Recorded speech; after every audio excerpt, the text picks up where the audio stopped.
உனை சேர உயிர் சுமந்தேன். இந்த கதை பிடிச்சிருந்தா லைக் பண்ணுங்க, சப்ஸ்கிரைப் பண்ணுங்க, உங்க ஃப்ரெண்ட்ஸ் அண்ட் ஃபேமிலிக்கு ஷேர் பண்ணுங்க. அந்த பிரம்மாண்டமான மாளிகை போன்ற வீட்டினில் இருந்த மாடிப்படிக்கட்டுகளில் இருந்து தனது முழுக்கை சட்டையின் இடது கை பொத்தான்களை போட்டபடியே இறங்கி வந்த மகனின் அழகையே ரசித்துக் கொண்டிருந்தார் மீனாட்சி. கீழே வந்தவன் டைனிங் ஹாலில் இருந்த உணவு மேஜையில் அமர்ந்து கொண்டே, என்னம்மா இப்படி பாக்குறீங்க என சிரிப்புடன் கேட்க, இல்ல, என் மகன் எவ்வளவு அழகா இருக்கான், அவனுக்கு ஏத்த மகாராணி எங்க இருக்காளோன்னு தான் யோசிச்சுக்கிட்டே பாக்குறேன் என்ற மீனாட்சி பேச்சுவாக்கில் தனது மனதில் இருந்ததை சொல்லிவிட, தாய் தட்டில் எடுத்து வைத்திருந்த உணவனை சாப்பிட போன சூரிய பிரகாஷின் கைகள் அப்படியே அந்தரத்தில் நின்றது. ஒரு கணம் ஆராதனாவின் பிஞ்சு முகம் மனதில் வந்து சென்றது. அப்படியே தாய் சொன்ன, உன் பொண்டாட்டி பிறந்துட்டாடா என்ற வார்த்தைகளும் தான். எதையும் சாப்பிடாமல் தட்டில் கை கழுவியவனின் முகத்தை பார்த்தவர், நான் என்ன அப்படி தப்பா கேட்டுட்டேன், இப்பவே வயசு 28 ஆகுது, அப்புறம் எப்பதான் உனக்கு நான் கல்யாணம் பண்ணி பார்க்கறது என கண்ணீர் விட்டார் மீனாட்சி. தனது முக்கியமான ஃபைலை டேபிளில் இருந்து எடுத்துக்கொண்டு வெளியேற சென்றவனை பிரகாஷ் என அழைத்தார் மீனாட்சி. திரும்பியவனிடம், இன்னைக்கு அன்பு இல்லத்துல டொனேஷன் கொடுக்கறேன்னு சொல்லியிருக்கேன், அதை நேர்ல போய் கொஞ்சம் கொடுத்துடுயாப்பா என்று கேட்க, அம்மா இன்னைக்கு ஒரு முக்கியமான மீட்டிங் இருக்குது என கடுப்புடன் சொன்னான் சூரிய பிரகாஷ். இன்னைக்கு நம்ம ஆராதனாவுக்கு பிறந்த நாள்டா என்றார் மங்கி விட்ட குரலில். ஒரு முறை கண்களை ஆழ்ந்து மூடி திறந்த சூரிய பிரகாஷ், தெரியும் என்றான். நான் இன்னைக்கு அவ பிறந்த நாளுக்காக அன்னதானம் சொல்லி வச்சிட்டேன்டா, இல்லைன்னா நானே போய் கொடுத்துருவேன். எப்பவுமே இந்த நாள் நேர்ல போய் டொனேஷன் கொடுத்துதான் பழக்கம், தயவு செஞ்சு போய் கொடு பிரகாஷ் என்றார் கெஞ்சலாக. சரிமா என்றவனிடம், நீ வேணா பாரு பிரகாஷ், நம்ம ஆராதனா இந்த வருஷத்துலேயே கிடைச்சிடுவா, நாம கும்பிட்ற சாமியும் செய்யற புண்ணியமும் அவளை நம்ம கிட்ட கொண்டு வரும் என்றார் நம்பிக்கையாக. அவனும் அதே நம்பிக்கையில் தானே வாழ்கிறான். ஒரு நீண்ட பெருமூச்சினை இழுத்து விட்டவன் வீட்டை விட்டு வெளியேறினான். ஆனால் அவனுக்கு தெரியவில்லை, அவனுடைய தேவதை இன்றே அவனுக்கு காட்சி தரப்போகிறாள் என்று. நேரடியாக அன்பு இல்லத்திற்கு காரினை செலுத்தினான் சூரியபிரகாஷ். சென்னையில், அதுவும் அவன் போய்கொண்டிருக்கிற முக்கிய சாலையில் போக்குவரத்து நெரிசல் இல்லை என்றால்தானே அதிசயம். எவ்வளவு வேகமாக காரை செலுத்தியும் தாமதம் ஆகிவிட்டது. வேகமாக செக்கினை கொடுத்துவிட்டு நேரத்திற்கே ஆபீஸ் செல்ல வேண்டும். இன்றைய மீட்டிங் அவ்வளவு முக்கியமானது சூரிய பிரகாஷிற்கு. அன்பு இல்லத்தின் நிர்வாகி மீரா அறையை நோக்கி நேரத்தை பார்த்து கொண்டே நடந்தவன் எதிரில் ஃபைல்களை கொண்டு வந்து கொண்டிருந்த பெண்ணை கவனிக்கவில்லை. சூரிய பிரகாஷ் வந்த வேகத்திலேயே அந்த பெண்ணின் மீது மோத, தடுமாறி விழ இருந்தவளின் இடையை கையினால் சுற்றி தாங்கி பிடித்தவன் அவள் முகத்தை பார்க்க அதிர்ந்து விட்டான். அது அவனுடைய ஆராதனா, கண்டிப்பாக அவளேதான். அவளின் இடது பக்க புருவத்திற்கு மேலே உள்ள தழும்பு கூட சொல்கிறதே. அவன் விலக தோன்றாமல் நிற்க மெல்ல சமாளித்து அவனை விட்டு விலகியவள், ஹலோ மிஸ்டர், பார்த்து வரமாட்டீங்களா என்றாள் கோபமாக. அவன் எதுவும் பேசாமல் இருக்க அவனை முறைத்தவள் குனிந்து தனது ஃபைல்களை எடுக்க ஆரம்பித்தாள். அவளது உள்ளங்கையில் இருந்த மச்சம் அழுத்தி சொன்னது, அது உன்னுடைய ஆராதனாதான் என்று. அப்பொழுது அங்கு வந்த ஒரு ஊழிய பெண், சஞ்சனா, உன்னை ஃபைல் எடுத்துக்கிட்டு மீரா அம்மா வர சொல்றாங்க என்றாள். அங்கதான் வரேன் என்றவள் சூரிய பிரகாஷை திரும்பியும் பார்க்காமல் நடந்தாள். அவளையே பார்த்து கொண்டிருந்த சூரிய பிரகாஷின் முன் வந்து நின்றார் ஆனந்தன். 5 வருடங்களாக அங்கேதான் வேலை செய்கிறார். அவருடையது மிகவும் கஷ்டப்படுகிற குடும்பம். 4 பெண் பிள்ளைகள். அவரின் உடல்நிலை காரணமாக வேறு எங்கும் வேலைக்கு செல்ல முடியவில்லை. வரும் வரை வரட்டும் என இங்கு வந்து சிறு சிறு வேலைகள் செய்கிறார். அவரிடம் 500 ரூபாய் நோட்டுகளை எடுத்து நீட்டினான் சூரிய பிரகாஷ். நன்றி தம்பி என வாங்கி கொண்டவரிடம், அந்த பொண்ணு என்று இழுத்தான் சூரிய பிரகாஷ். சஞ்சனா செல்லும் திசையை பார்த்தவர், யாரு சஞ்சனாவா, ஏன் தம்பி கேட்குறீங்க என்றார் வியப்புடன். சூரிய பிரகாஷ் தாய் வற்புறுத்தலின் பேரில் எப்போதாவது தான் வருவான். ஆனந்தன் முன்வந்தால் அவனுக்கு பணம் கொடுப்பான். ஆனால் ஒரு நொடி கூட நிற்க மாட்டான். இன்று அவனாகவே நின்று சஞ்சனாவை பற்றி கேட்க ஆச்சரியப்பட்டார் அவர். இல்ல, எனக்கு ஏற்கனவே பழக்கமான பொண்ணு மாதிரி இருக்குது என கூறியவனிடம், நல்லா சொன்னீங்க போங்க, அதுக்கு வாய்ப்பே இல்லை தம்பி. அந்த பொண்ணுக்கு பணக்காரங்கன்னாவே பிடிக்காது. சஞ்சனா அழகுக்கு எத்தனையோ வசதியான இடம் வந்துச்சு. மீரா மேடமும் எவ்வளவோ சொன்னாங்க. ஆனால் துணிக்கடையில் மேனேஜராக இருக்க அருண் அப்படிங்கிற பையனுக்கு தான் கடைசியாக சம்மதிச்சது சஞ்சனா. அடுத்த வாரம் கூட அந்த பொண்ணுக்கு கல்யாணம் என்றார். அவளுக்கு கல்யாணம் என்ற வார்த்தையில் அவ்வளவு கோபம் சூரிய பிரகாஷிற்கு. என்னோட ஆராதனாக்கு கல்யாணம் செஞ்சு வைக்க இவங்க யாரு என ஆத்திரமாக வந்தது. ஆனந்தனிடம் மேலும் எதுவும் பேசாமல் நிர்வாகி மீராவின் அறையை நோக்கி நடந்தான் சூரிய பிரகாஷ். ஆனந்தனும் தனது வேலைகளை பார்க்க சென்று விட்டார். மீராவின் அறைக்குள் விறுவிறு என வந்தவனை பார்த்து அதிர்ந்து எழுந்து நின்றார் மீரா. ஏனெனில் சூரிய பிரகாஷின் முகம் செந்தனலாய் சிவந்து இருந்தது. ஏன் இவ்வளவு கோபம் என்று புரியாமல் அவனை பார்த்தவர் அவனை வரவேற்க கூட மறந்துவிட்டார்.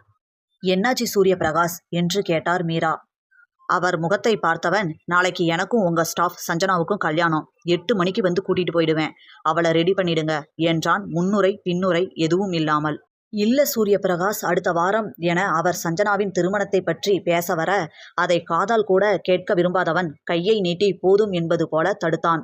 அதில் அவர் அதிர்ந்து நின்று இருக்க அதை பற்றி எந்த கவலையும் இல்லாதவன், அப்புறம் என் பேர் வெறும் சூர்யா அப்படின்னு மட்டும் அவகிட்ட சொல்லுங்க, ஃபுல் நேம் சொல்ல வேணாம், என்னை பத்தி வேற எதுவும் சொல்ல வேணாம், முக்கியமா நான் பணக்காரன்னு அவளுக்கு தெரியவே கூடாது என்று கூறிய சூரிய பிரகாஷை அதிர்ச்சியுடன் பார்த்தார் மீரா.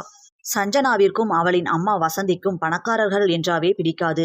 இவனும் தன்னை பணக்காரன் என்று சொல்ல வேண்டாம் என்கிறான். ஏன் இப்படி செய்கிறான்? என்ன காரணம்? ஏன் தன்னை மறைக்க வேண்டும் என குழம்பி நின்றவர் முன் சொடக்கிட்டவன், நீங்க வேற ஏதாவது செய்யணும்னு நினைச்சா உங்க இல்லம் நாளைக்கு இந்த இடத்துல இருக்காது, அப்புறம் நடக்கிற எதுக்கும் நான் பொறுப்பில்ல என்றவனின் அதிகாரம் மீராவிற்கு தெரியாததா? சூரிய பிரகாஷ் பல்வேறு வகையான சொத்துக்களுக்கு அதிபதி. Grinder, mixie, washing machine, fan, TV என அனைத்து பொருட்களையும் தயாரிக்கும் ஆரா எலக்ட்ரானிக்ஸின் ஒரே உரிமையாளர்.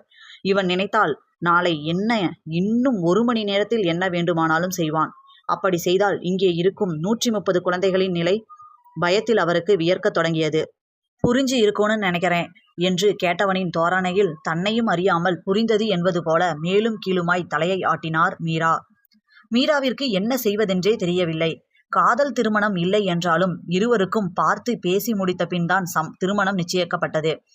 இங்கு இருக்கும் அத்தனை பேர் முன்னிலையிலும் நிச்சயம் நடந்தது. அப்பொழுது எவ்வளவு மகிழ்ச்சியாக இருந்தாள் சஞ்சனா.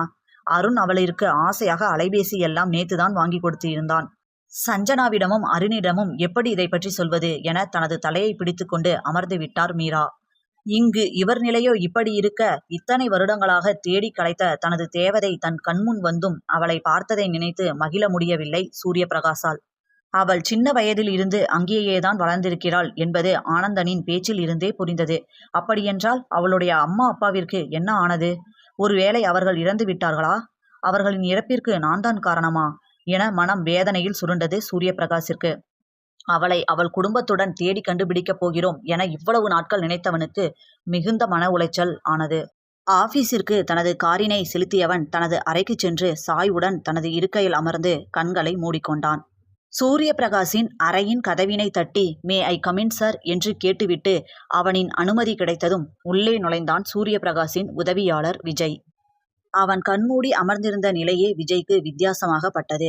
சூரிய பிரகாஷ் என்றும் இப்படி இருப்பவன் அல்ல. ஒரு நிமிடம், ஏன் ஒரு நொடியை கூட வீணாக்காமல் உழைப்பவன். அதுதான் அவனின் வெற்றியின் ரகசியம். இன்று என்ன ஆனது சார் என மெதுவாக விஜய் இழுக்க, என்ற வார்த்தை மட்டும்தான் சூரிய பிரகாஷிடம் இருந்து வந்தது. மீட்டிங்க்கு கான்ட்ராக்டர்ஸ் வந்துட்டாங்க என விஜய் சொல்ல அவனை நிமிர்ந்து பார்த்தவன், நீயே பேசி அனுப்பிடு என்றான். என்னது, இவ்வளவு பெரிய டீலிங்க நான் பேசி அனுப்பணுமா?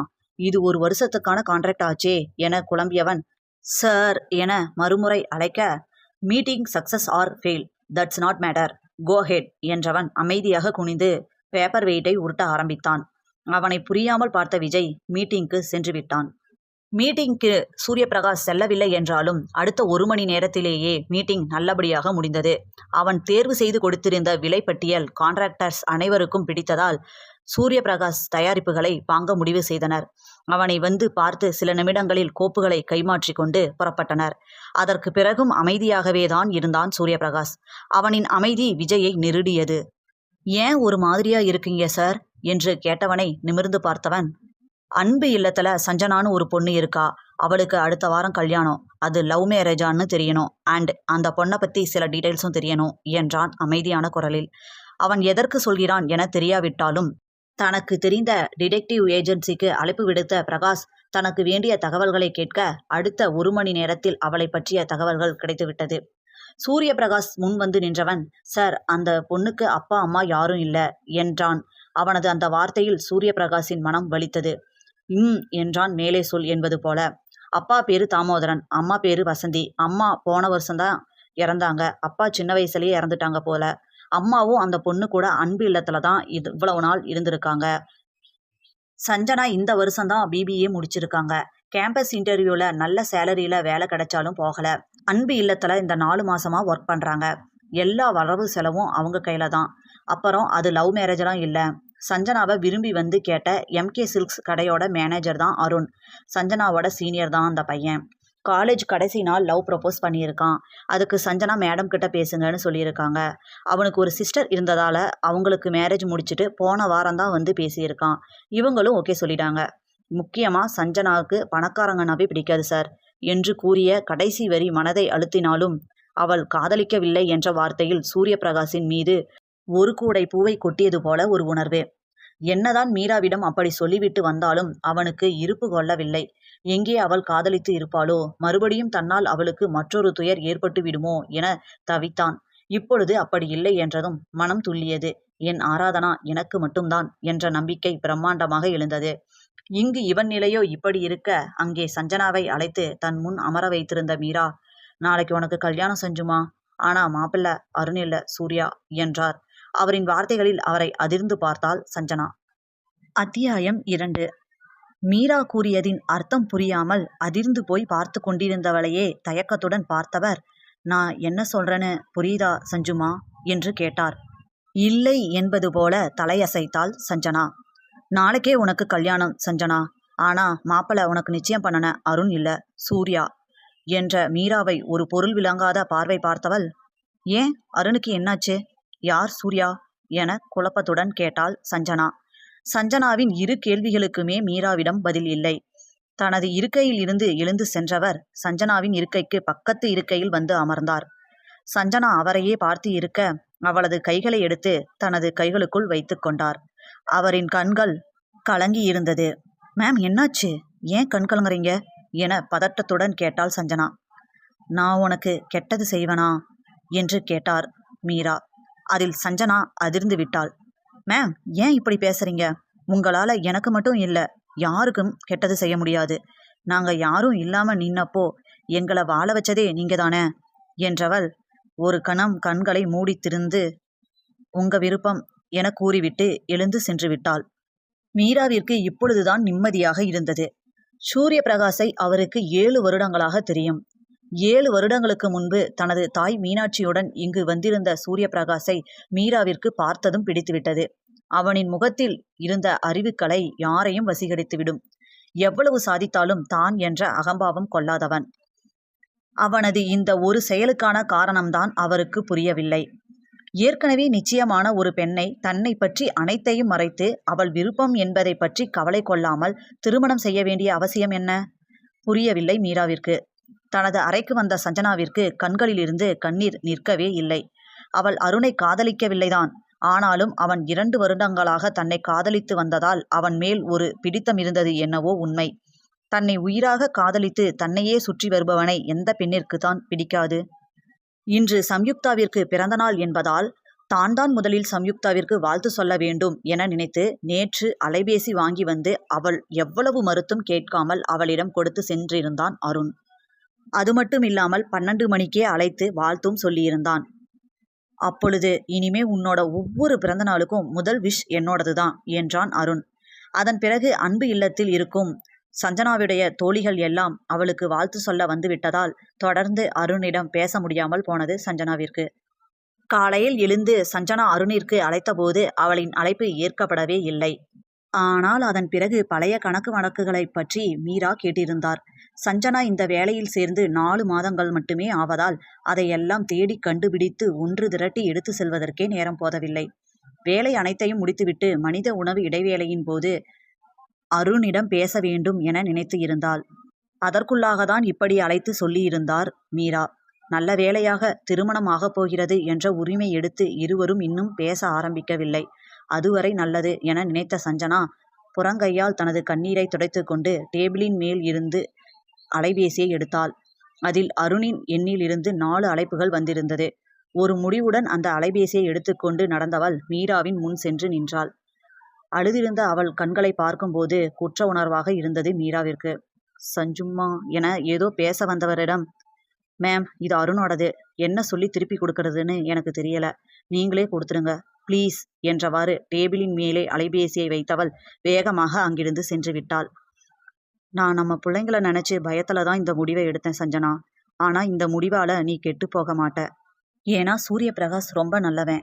உன் விஷயத்துல ஏன் இப்படி நடந்துக்கிறான்னு தான் புரியல என மனதிற்குள் புலம்பிக் கொண்டார் மீரா.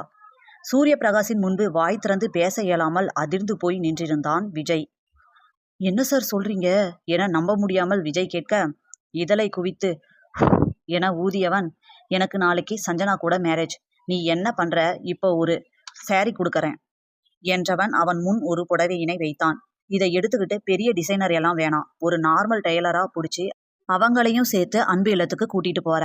அங்க சஞ்சனாவுக்கு ட்ரெஸ் அளவு எடுத்துக்கிட்டு அவளோட டாக்குமெண்ட்ஸ் எல்லாம் நாளைக்கு மேரேஜுக்கு ரிஜிஸ்டர் பண்ண வேணும்னு வாங்கிட்டு வர. முக்கியமான விஷயம், நீ என்னோட ஃப்ரெண்டுன்னு தான் அங்க சொல்லணும், புரியுதா என்றதும் நகர போனவனிடம், அப்புறம் விஜய், உன்னோட அபார்ட்மெண்ட்டை உடனே நீ காலி பண்ற என்று கூறியவனை பார்த்து அதிர்ந்து விட்டான். சார், அதுக்கு நான் இன்னும் இஎம்ஐ கூட முழுசா கட்டி முடிக்கல, அப்புறம் நான் ரோல தான் படுக்கணும் என்று சொன்னவனை பார்த்து தலையாட்டி சிரித்தவன், சஞ்சனாக்கு பணக்காரங்களை பிடிக்காதுன்னு நீ தானே சொன்ன. அப்ப நான் அவளை கல்யாணம் பண்ணா என் வீட்டுக்கு கூட்டிட்டு போக முடியும். நீ என்னோட ஈசிஆர் வீட்டுல தங்கிக்கோ என்றவனை ஆ என வாய் பிளந்து பார்த்தான் விஜய். பின்னே தனது பொந்து போன்ற வீட்டிற்கு இணையாய் பங்களாவில் தங்க சொன்னால் ஆச்சரியம் வராதா என்ன? ஆனாலும் தன் வீட்டில் எப்படி சூரிய பிரகாஷ் என்று யோசித்தவன், சார் அது ரொம்ப சின்ன வீடு உங்களுக்கு என இழுக்க, நான் சொன்னது செய் போதும் என சூரிய பிரகாஷ் சொல்லிவிட அதற்கு மேல் எதுவும் பேசாமல் மளமளவென வேலையை ஆரம்பித்தான் விஜய். முதலில் தையல் கடைக்கு சென்று ஒரு டைலரை பிடித்தான். பணம் முக்கியமில்லை என்றும் இரவுக்குள் ஆடையை தயார் செய்து தர வேண்டும் என்றும் அந்த பெண்ணிடம் பேசி முடித்தவன் அன்பு இல்லத்திற்கு சென்று நிர்வாகி மீராவை சந்தித்தான்.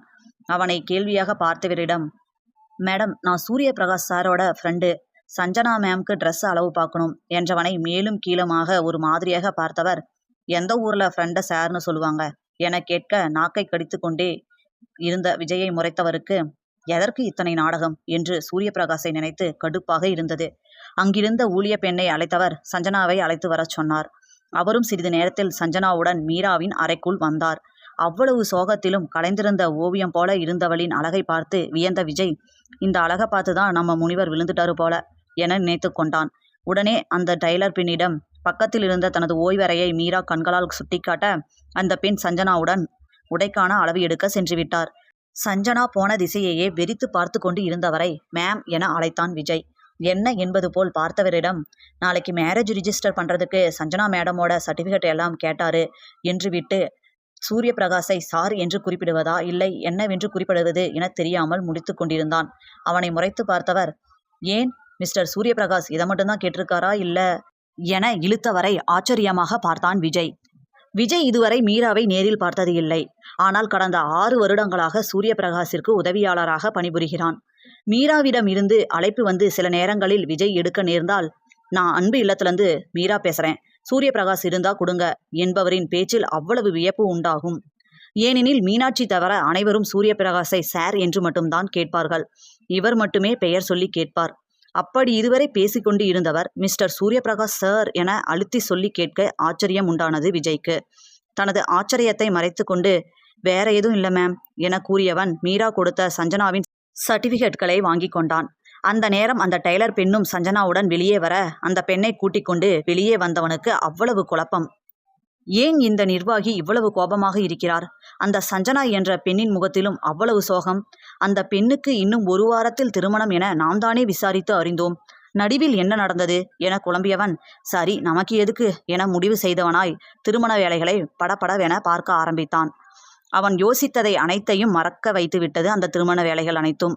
தனது வீட்டினையும் காலி செய்தவன் அனைத்தையும் முழுமையாக சுத்தப்படுத்தி வைத்தான். மாலை 6 மணி வாக்கில் சோர்வாக சூரிய பிரகாஷின் முன் வந்து நின்றவன், சார் எல்லாத்தையும் முடிச்சிட்டேன், நான் இருந்த வீடை ஃபுல்லாக க்ளீன் பண்ணிட்டேன். நான் பேச்சுலர் அப்படிங்கிறதால எந்த திங்ஸும் பெருசாக வீட்டில் இல்லை.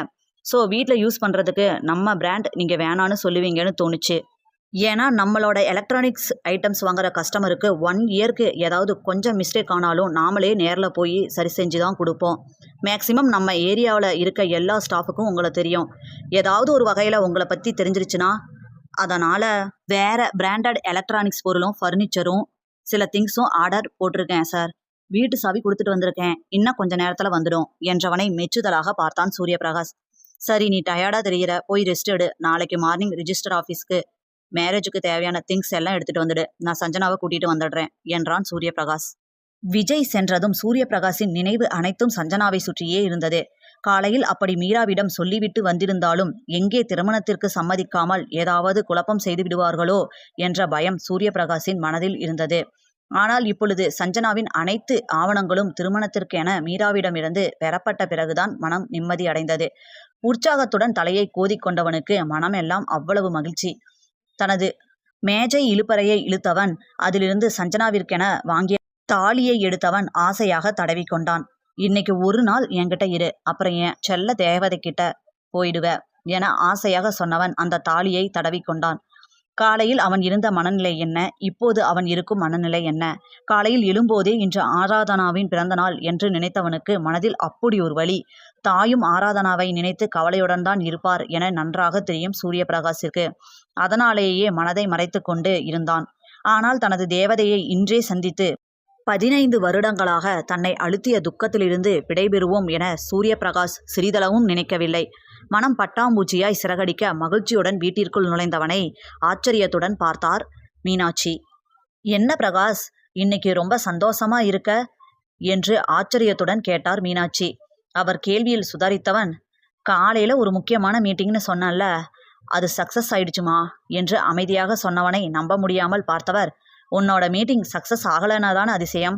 சக்சஸ் ஆகுறதுல ஒன்றும் அதிசயம் இல்லையே, ஆனால் அதையும் மீறி ஏதோ ஒரு சந்தோஷம் உன் முகத்தில் தெரியுது, அதான் கேட்டேன் என்று முடித்தவரை சலிப்பாக பார்த்தவன், அம்மா சோகமாக இருந்தாதான் ஏன் சோகமாக இருக்கன்னு கேட்கணும், சந்தோஷமாக இருந்தா ஏன் சந்தோஷமாக இருக்கன்னு கேட்கக்கூடாது என்று சொன்னவனை ஆழ்ந்து பார்த்த மீனாட்சி, அது சரிதான் என்று விட்டு அங்கிருந்து நகர்ந்து விட்டார். தனது அறைக்குள் நுழைந்த சூரியபிரகாஷிற்கு மனம் எல்லாம் அவ்வளவு பரபரப்பாக இருந்தது. திரும்பி மணியை பார்த்தான். இரவு 8 காட்டியது. இன்னும் 12 மணி நேரம் இருக்கிறது தனது கண்மணியை பார்க்க. சலிப்புடன் தலையை ஆட்டிக்கொண்டான். பதட்டமாக அறைக்குள் குறுக்கும் நெடுக்குமாக நடந்து கொண்டிருந்தவனை சாப்பிட அழைக்க வந்த மீனாட்சி பார்த்து ஆச்சரியப்பட்டார். என்ன பிரகாஷ், ஏன் இவ்வளோ டென்ஷனா இருக்க என்று மீனாட்சி கேட்க, நீங்க வேற ஏமா கேள்வி கேட்டுட்டே இருக்கீங்க, இன்னைக்கு ஒரு நாள் கொஞ்சம் ஃப்ரீயா விட்டுடுங்க ப்ளீஸ் என்றவனை பார்த்து ஒரு புரியாத பார்வையை வீசியவர், சரி சாப்பிடவா என அழைக்க, அம்மா எதுவும் வேணாம், இன்னைக்கு மட்டும் தனியா விட்டுருங்க என்றவனை அமைதியாக பார்த்தவர் எதுவும் சொல்லாமல் அவன் அறையிலிருந்து வெளியேறிவிட்டார். அவனுக்கு இதுவரை தனது திருமணத்தை கொண்டு வந்து விட்டாலும் நாளைக்கு ரிஜிஸ்டர் ஆஃபீஸில் திருமணத்தை பதிவு பண்ணும் போது தன் பெயர் அவளுக்கு தெரிந்து விடுமே, அதனால் ஏதாவது அவளுக்கு சந்தேகம் வந்துடுமோ என்ற பதட்டத்தில் இருந்தவனுக்கு அழைப்பை விடுத்து தானாக வலையில் மாட்டினான் விஜய். சிந்தனையில் இருந்தவனது அலைபேசி அழைக்க அதை உயிர்ப்பித்து காதில் வைத்த சூரியபிரகாஷிடம், சார் எல்லாமே ஓகே, மேம் கிட்ட ட்ரெஸ் கொண்டு போய் கொடுத்துட்டேன், அப்புறம் வீட்டை ஒரு ஃபேமிலி யூஸ் பண்ணுற அளவுக்கு டெக்கரேட் பண்ணிட்டேன், அவ்வளோதானே சார் என்று கேட்டவனிடம், இன்னும் ஒன்று நீ பண்ணணும் விஜய் என்றான் அமைதியான குரலில். சொல்லுங்க சார் என்றவனிடம், நாளைக்கு ரிஜிஸ்டர் ஆஃபீஸில் யாரும் என்னோட பேர் சொல்லி கூப்பிடக்கூடாது, அண்டு ஆரா என நிறுத்தியவன், ஐ மீன் சஞ்சனாக்கு என்னோட ஃபுல் நேம் தெரியக்கூடாது, சூர்யான்றதோட என் நேம் நின்றுடணும் என்றவனின் வார்த்தைகளில் குழம்பி போனான் விஜய். மணப்பெண்ணிற்கு மணமகனின் பெயர் கூட தெரியாமல் திருமணமா என மனம் தடுமாறினாலும் இதை சூரியபிரகாஷிடம் கேட்கவா முடியும்? சார், ரிஜிஸ்டர் ஆஃபீஸில் இருந்து நாம் நினச்சா ஃபார்ம் இங்கேயே வாங்கிட்டு வந்து சைன் பண்ணி கொடுக்க முடியும். அப்படி இருக்கும்போது ஏன் நாம் ரிஜிஸ்டர் ஆஃபீஸ் போகணும்? ரிஜிஸ்டர் ஆஃபீஸ் போனால் உங்கள் 2 பேரோட பேர் சொல்லி தான் உள்ளே கூப்பிடுவாங்க. நீங்கள் தான் அப்படின்னு கன்ஃபார்ம் பண்ணிக்க நேம் கேட்பாங்கல்ல சார், எதுக்கு சார் அவ்வளோ ரிஸ்க் எடுக்கணும் என்றவனின் வார்த்தைகளில் கடுப்பானவன், அது எனக்கு தெரியாதா? உனக்கு புரியலையா விஜய்? நான் ஒவ்வொரு விஷயத்தையும் பார்த்து பார்த்து செஞ்சிட்டு இருக்கேன், எங்கே தப்பாகிடுமோன்னு. நீ சொல்கிற மாதிரி செஞ்சால் சஞ்சனாவுக்கு சந்தேகம் வராதா? எதுக்காக நார்மலாக ரிஜிஸ்டர் ஆஃபீஸில் நடக்க வேண்டிய கல்யாணத்தை இப்படி பண்ணுறாங்கன்னு அவளுக்கு தோணாதா? நாளைக்கு கல்யாணம் முடிகிற வரைக்கும் எந்த குழப்பமும் வரக்கூடாது, புரியுதா என்று அழைப்பை துண்டித்து விட்டான் சூரியபிரகாஷ். விஜய்க்கோ குழப்பமாக இருந்தது. என்ன செய்வது என குழம்பியவன் காலையில் சமாளித்து கொள்ளலாம் என சென்று படுத்து விட்டான். சூரியபிரகாஷிற்கோ தூக்கமே வரவில்லை. சூரியபிரகாஷை அவனது வீட்டில் சிறிய வயதில் இருந்தே பிரகாஷ் என்றுதான் அழைப்பார்கள். சூர்யா என்பது அவனின் தாத்தா சூரியநாராயணன் பாதி பெயர் என்பதால் தவறிக்கூட யாரும் அழைக்க முயன்றது இல்லை. எங்கே தன் பெயர் சூரியபிரகாஷ் என தெரிந்தால் தன்னை இனம் கண்டு கொள்வாளோ என தவிப்பாக இருந்தது அவனுக்கு. சஞ்சனாவிற்கு எவ்வளவு முயன்றும் உறக்கம் வரவில்லை. இன்று இருந்த அதிர்ச்சியில் அவள் எதுவும் மீராவிடம் கேட்கவில்லை. ஆனால் இப்பொழுது சஞ்சனாவிற்கு பயமாக இருந்தது. யார் அவன்? கருப்பா சிவப்பா? உயரமா குள்ளமா? நல்லவனா கெட்டவனா என எதுவும் தெரியாமல் ஒத்துக்கொண்டதை நினைத்து உடல் ஒரு முறை நடுங்கி மீண்டது. ஒன்றே ஒன்று மட்டும்தான் தெரிந்தது, அவன் பெயர் சூர்யா. அவன் பெயர் நினைவு வந்ததும் சூர்யா என அவளையே அறியாமல் அவளது வாய் அவனது பெயரினை உச்சரித்தது. அவளது தாத்தா சூரிய நாராயணனின் முகம் கண்முன் வந்து சென்றது. அவர் கண்ணம்மா என பாசத்துடன் அழைத்ததும் ஓடி சென்று அவரின் மடியில் அமர்ந்து விளையாடிய நாட்களும் நினைவில் வந்து போனது. எவ்வளவு கம்பீரமாக இருப்பவர்! தன்னுடன் குழந்தையைப் போல விளையாடியது நினைவில் வந்ததும் தன்னையும் அறியாமல் அவ்வளவு மன இறுக்கத்திலும் புன்னகைத்து கொண்டாள் சஞ்சனா. கூடவே தன் தாத்தாவின் மற்றும் தன் தந்தையின் இறப்பிற்கு காரணமான மீனாட்சி கணேசனின் முகங்களும் நினைவுக்கு வந்து அவளின் ஆத்திரத்தை அதிகரித்தது. தாய் உடல்நிலை சீரில்லாமல் இருந்ததற்கு கூட அவர்கள்தானே காரணம். அதனால்தான் தன் தாய்க்கும் ஆயுள் குறைவாக இருந்துவிட்டது என நினைத்து கொண்டவள், ச்சே, அவங்கள நினைக்கவே கூடாது என்று கோபத்துடன் கண்களை மூடிக்கொண்டாள். மூடிய அவள் கண்களிலிருந்து நிற்காமல் கண்ணீர் வெளியேறியது, அவர்களின் துரோகத்தை நினைத்து. அத்தியாயம் 3. ஒரு வாராக சூரிய பிரகாசிற்கு தவிப்பாகவும் சஞ்சனாவிற்கு கலக்கத்துடனும் விடிந்தது அந்த காலை. காலை 6 மணிக்கே எழுந்து குளித்து முடித்திருந்தாள் சஞ்சனா. இப்படியே இருந்து மட்டும் என்ன செய்ய போகிறோம், நடப்பது நடக்கட்டும் என்ற மனநிலைக்கு வந்திருந்தாள். அவளை தேடி 7 மணிக்கு அவளது அறைக்கு வந்தார் மீரா. சஞ்சனாவின் முகத்தில் இருந்த கலக்கத்தில் அவருக்கு மனம் பிசைந்தது. அவளது தலையில் கை வைத்தவர், என்ன மன்னிச்சிடு சஞ்சுமா, ஆனா நான் தப்பு செய்யல. என்னோட சூழ்நிலை என்னன்னு ஒரு நாள் நீ புரிஞ்சுக்குவ என தவிப்புடன் கூறியவரின் கைகளை பிடித்து கொண்டாள் சஞ்சனா. எங்க மீரா மேம் எப்பவுமே தப்பு செய்ய மாட்டாங்க என்று சொன்னவளை கண்ணீருடன் அணைத்து கொண்டார். பிறகு தனது கழுத்தில் இருக்கும் தங்கச் சங்கிலியை கழட்டி அவளுக்கு அணிவித்தார். மேம், இதெல்லாம் எதுக்கு என மறுத்தவளிடம், என் பொண்ணுக்கு நான் செய்யறேன் என்று கூறியவரின் காலில் விழுந்தாள் சஞ்சனா. காலில் விழுந்தவளை தூக்கி அணைத்து கொண்டார் மீரா. அவருக்கு மனதெல்லாம் அப்படி ஒரு தவிப்பு. அவளின் உச்சியில் முத்தமிட்டவர், ரெடியாகுமா, நானும் ரெடியாகி வந்துடுறேன் என்று விட்டு சென்றவர் அடுத்த அரை மணி நேரத்திற்குள் தயாராகி சஞ்சனாவிடம் வந்தார். மணி 7:30 தான் ஆகியிருந்தது. எந்த ஒரு மேல் அலங்காரமும் இல்லாமல் தேவதையென இருந்த சஞ்சனாவை ரசித்து பார்த்தார் மீரா. அப்பொழுது சஞ்சனாவின் தாய் வசந்தியின் முகம் ஒரு முறை கண்ணில் வந்து போனது. இவ்வளவு அவசர அவசரமாக இந்த பெண்ணிற்கு திருமணம் நடக்க வேண்டுமா?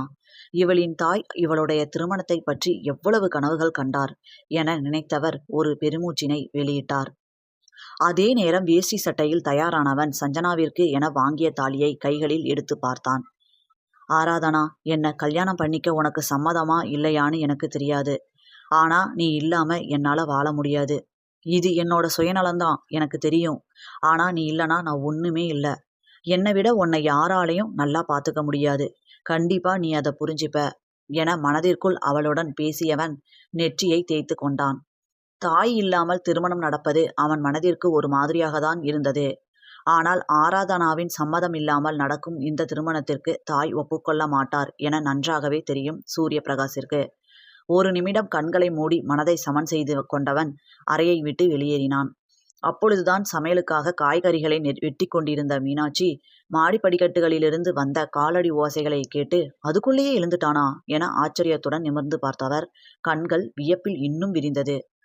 இருக்காதா பின்னே, எப்பொழுதும் 8:30 மணிக்கு காஃபி கொண்டு சென்று எழுப்பினால் கூட எழாதவன் இன்று 7:30 மணிக்கே எழுந்து குளித்து முடித்தது மட்டும் இல்லாமல் என்றுமே அணிந்திருக்காத வேஷ்டி சட்டையில் வேறு வருகிறானே. மீனாட்சி அவனையே பார்த்திருக்க அவரின் அருகில் வந்தவன் அம்மா என அழைக்க அதில் தன் சுயத்திற்கு வந்தவர், சொல்லுப்பா என்றார். உடனே சட்டென அவர் கால்களில் விழுந்தவன், என ஆசீர்வாதம் பண்ணுங்கம்மா என்று சொல்ல மீனாட்சிக்கு ஒன்றுமே புரியவில்லை. இருந்தாலும் மகனின் செயலில் நெகிழ்ந்தவர், நல்லா இருப்பா, சீக்கிரமே கல்யாணம் ஆகி பொண்டாட்டி குழந்தைங்களோட நீண்ட ஆயுளுக்கு நீ சந்தோஷமா வாழணும் என வாழ்த்திய பிறகே, அச்சச்சோ, எப்பவும் போல கோவிச்சுக்குவானோ என அவனை தவிப்புடன் பார்க்க அவன் முகமோ புன்னகையில் விரிந்திருந்தது. அதனை பார்த்த மீனாட்சியின் கண்கள் ஆச்சரியத்தில் விரிந்தது. கடந்த 3 வருடங்களாக மகனிடம் திருமணத்தை பற்றி பேசுகிறார். எப்பொழுது பேசினாலும் சலிப்புடனோ இல்லை கோபமாகவோ மட்டும் இருக்கும் மகனின் முகத்தில் இன்று புன்னகை இருக்க அவரது மனம் மகிழ்ச்சியில் துள்ளியது. மகன் திருமணம் செய்து கொள்ள தயாராகிவிட்டானா? அதற்குத்தான் இந்த புன்னகையா என மகிழ்ந்தவர், என்ன பிரகாஷ், இன்னைக்கு கல்யாணம் ஏதும் பண்ணிக்க போறியா?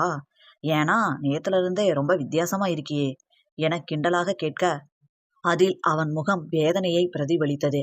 அவர் என்னவோ கிண்டலாகத்தான் கேட்டார். ஆனால் உண்மை அதுதானே. மகனின் முகமாற்றத்தை பார்த்தவருக்கு சங்கடமாக போனது. உடனே, என்ன பிரகாஷினி, நான் சும்மா விளையாட்டுக்கு கேட்டேன். உன்னை பத்தி எனக்கு தெரியாதா? இதுக்கு போய் ஏன் முகத்தை இப்படி வச்சிக்கிற என்று சோகமாக கேட்க, எதுவும் இல்லம்மா, நான் கிளம்புறேன் என்றவனிடம், என்ன இவ்வளவு சீக்கிரம் கிளம்பிட்ட? ஏதாவது விசேஷமா என கேட்டார் மீனாட்சி. அவரை ஒரு நொடி தயக்கமாக பார்த்தவன், போயிட்டு வந்து சொல்லட்டுமா என்று தயக்கமாக கேட்க, மகனின் முகத்தை ஆழ்ந்து பார்த்து சரிப்பா என்றவர் அதற்கு மேல் எதுவும் கேட்கவில்லை. அவனும் அங்கிருந்து காரினை எடுத்துக்கொண்டு கிளம்பிவிட்டான். ஆனால் மகனின் இன்றைய நடவடிக்கைகள் மிகவும் வித்தியாசமாகவே தெரிந்தது அவருக்கு. வீட்டிலிருந்து நேராக காரினை அன்னை இல்லத்தை நோக்கி செலுத்தினான் சூரியபிரகாஷ். மனமெல்லாம் அவ்வளவு மகிழ்வாக இருந்தது. அன்னை இல்லத்தினை அடைந்தவன் மீராவின் அறைக்கு முன் வந்து நின்ற உடனேயே அங்கிருந்த அலுவலக பெண் ஒருவர், சார், நீங்க வந்த உடனே மேடம் உங்களை ரிசப்ஷன்ல வெயிட் பண்ண சொன்னாங்க என்று கூறினார். சரி என்றவன் வரவேற்பறையில் சென்று காத்திருக்க ஆரம்பித்தான். தனது மணிக்கட்டை திருப்பி மணியை பார்க்க அது 7:55 என காட்டியது. கிளம்பலாமா என்ற மீராவின் குரலில் தன் கண்களை கைக்கடிகாரத்திலிருந்து உயர்த்தி மீராவை பார்த்தான். மீராவின் அருகில் சஞ்சனா சூரியபிரகாஷ் வாங்கி கொடுத்த புடவையில் அழகு தேவதை போல் நின்று இருந்தாள். மீராவின் கேள்விக்கு பதில் எதுவும் சொல்லாமல் சஞ்சனாவையே ரசித்து கொண்டிருந்த சூரியபிரகாஷிடம், ஹலோ மிஸ்டர் சூரியபிரகாஷ், கிளம்பலாமான்னு கேட்டேன் என்று மீரா அழுத்தி கேட்க, அப்பொழுதுதான் நினைவுலகத்திற்கு வந்தவன், ஓ கிளம்பலாம் என்றான். சஞ்சனா அவனை நிமிர்ந்தும் பார்க்கவில்லை. அவளின் அந்த நடவடிக்கையில் சூரியபிரகாஷின் மனம் சுருண்டது. இருந்தாலும் அவளுக்கு இப்பொழுது தான் யாரோதானே என்று நினைத்து கொண்டவன் ஒருவாறாக தன் மனதை சமாதானம் செய்து கொண்டான். மூவரும் அன்னை இல்லத்தினை விட்டு வெளியேறி காருக்கு அருகில் சென்றனர். மீரா கதவை திறந்து பின்னால் ஏறிக்கொள்ள சஞ்சனாவும் அவருடன் பின்னாலேயே ஏறிக்கொண்டாள். காரின் முன்னால் ஏறி காரை ஸ்டார்ட் செய்த சூரியபிரகாஷ் அடிக்கடி ரியர் வியூ கண்ணாடி வழியே சஞ்சனாவையே கண்களால் வருடிக்கொண்டே வந்தான். சஞ்சனா குனிந்து இருந்ததால் இவற்றையெல்லாம் காணவில்லை. ஆனால் இதனையெல்லாம் கண்ட மீராவிற்குத்தான் ஆச்சரியமாக இருந்தது. அப்பொழுதுதான் ஒன்றை கவனித்தார் மீரா. கார் கூட மத்தியதர குடும்பத்தில் உபயோகிக்கும் அளவிலான காராகவே இருந்தது. சூரியபிரகாஷின் உயர் ரக கார் எங்கே என்று ஒரு கணம் யோசித்தவருக்கு நேற்றிலிருந்து சூரியபிரகாஷ் அனைத்தில் இருந்தும் தன்னை மாற்றிக்கொண்டது நினைவில் வந்தது. எதுவும் பேசாமல் சலிப்புடன் தலையை ஆட்டிக்கொண்டவர் அமைதியாக அமர்ந்து இருந்தார். பதிவாளர் அலுவலகத்திற்கு முன் கார் வந்தடைந்து விட்டது. ஒரு நிமிஷம் மேம் என்று மீராவிடம் சொன்ன சூரியபிரகாஷ் காரின் கதவினை திறந்து கொண்டு வெளியேறி விட்டான்.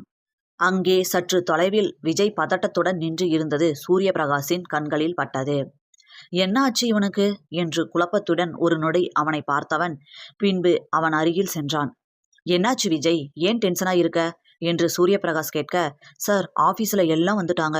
இப்போ ரிஜிஸ்டர் வந்துடுவாராம். நான் இன்னும் நேம் பத்தி எதுவுமே சொல்லல. வந்ததும் உங்க நேம் தான் முதல்ல வரும், அதான் என்று இழுக்க, சரி, எங்க நேம் கூப்பிட்டதுக்கு அப்புறமா வந்து சொல்லு. உள்ள போனதுக்கு அப்புறம் நீ சமாளிச்சிடுவ, எனக்கு நம்பிக்கை இருக்கு என்றவன் காரை நோக்கி நடக்க, இது என்னடா வம்பா இருக்கு, நான் என்ன செய்ய முடியும் என மனதிற்குள் புலம்பிக் கொண்டான் விஜய். காரினுள் வந்து அமர்ந்த சூரியபிரகாஷ் மஞ்சள் கயிறையும் தாலியையும் எடுத்து மீராவின் புறம் நீட்டி, இத உங்க கையால கோத்து கொடுங்க மேம் என்றான். அவனை முறைத்த மீரா, நான் ஒருவேளை கல்யாணத்துக்கு வரலனா என்ன செஞ்சிருப்ப என கேட்க, நீங்க வருவீங்கன்னு தெரியும் என்றான் எந்த முகமாறுதலையும் முகத்தில் காட்டாமல். ஆம், மீரா அவரது ஆசிரமத்தில் இருக்கும் பிள்ளைகள் மீது எவ்வளவு பாசம் வைத்திருக்கிறார் என சூரியபிரகாஷிற்கு தெரியுமல்லவா. அனைவரும் காரினுள் அமைதியாக அமர்ந்து இருந்தனர். சிறிது நேரம் கழித்து அங்கு வந்த பிரகாஷ் சார் என அழைக்க வந்துவிட்டு கண்களை ஒரு முறை மூடி திறந்தவன், அண்ணா, உங்க 2 பேரையும் ரிஜிஸ்டர் ஆபீஸ்ல கூப்பிடுறாங்க என்று கூற, ஒரு நொடி அவனது அந்த அழைப்பில் ஆச்சரியத்துடன் அவனை பார்த்தான் சூரியபிரகாஷ். பிறகு மூவரும் காரிலிருந்து இறங்கி உள்ளே சென்றனர்.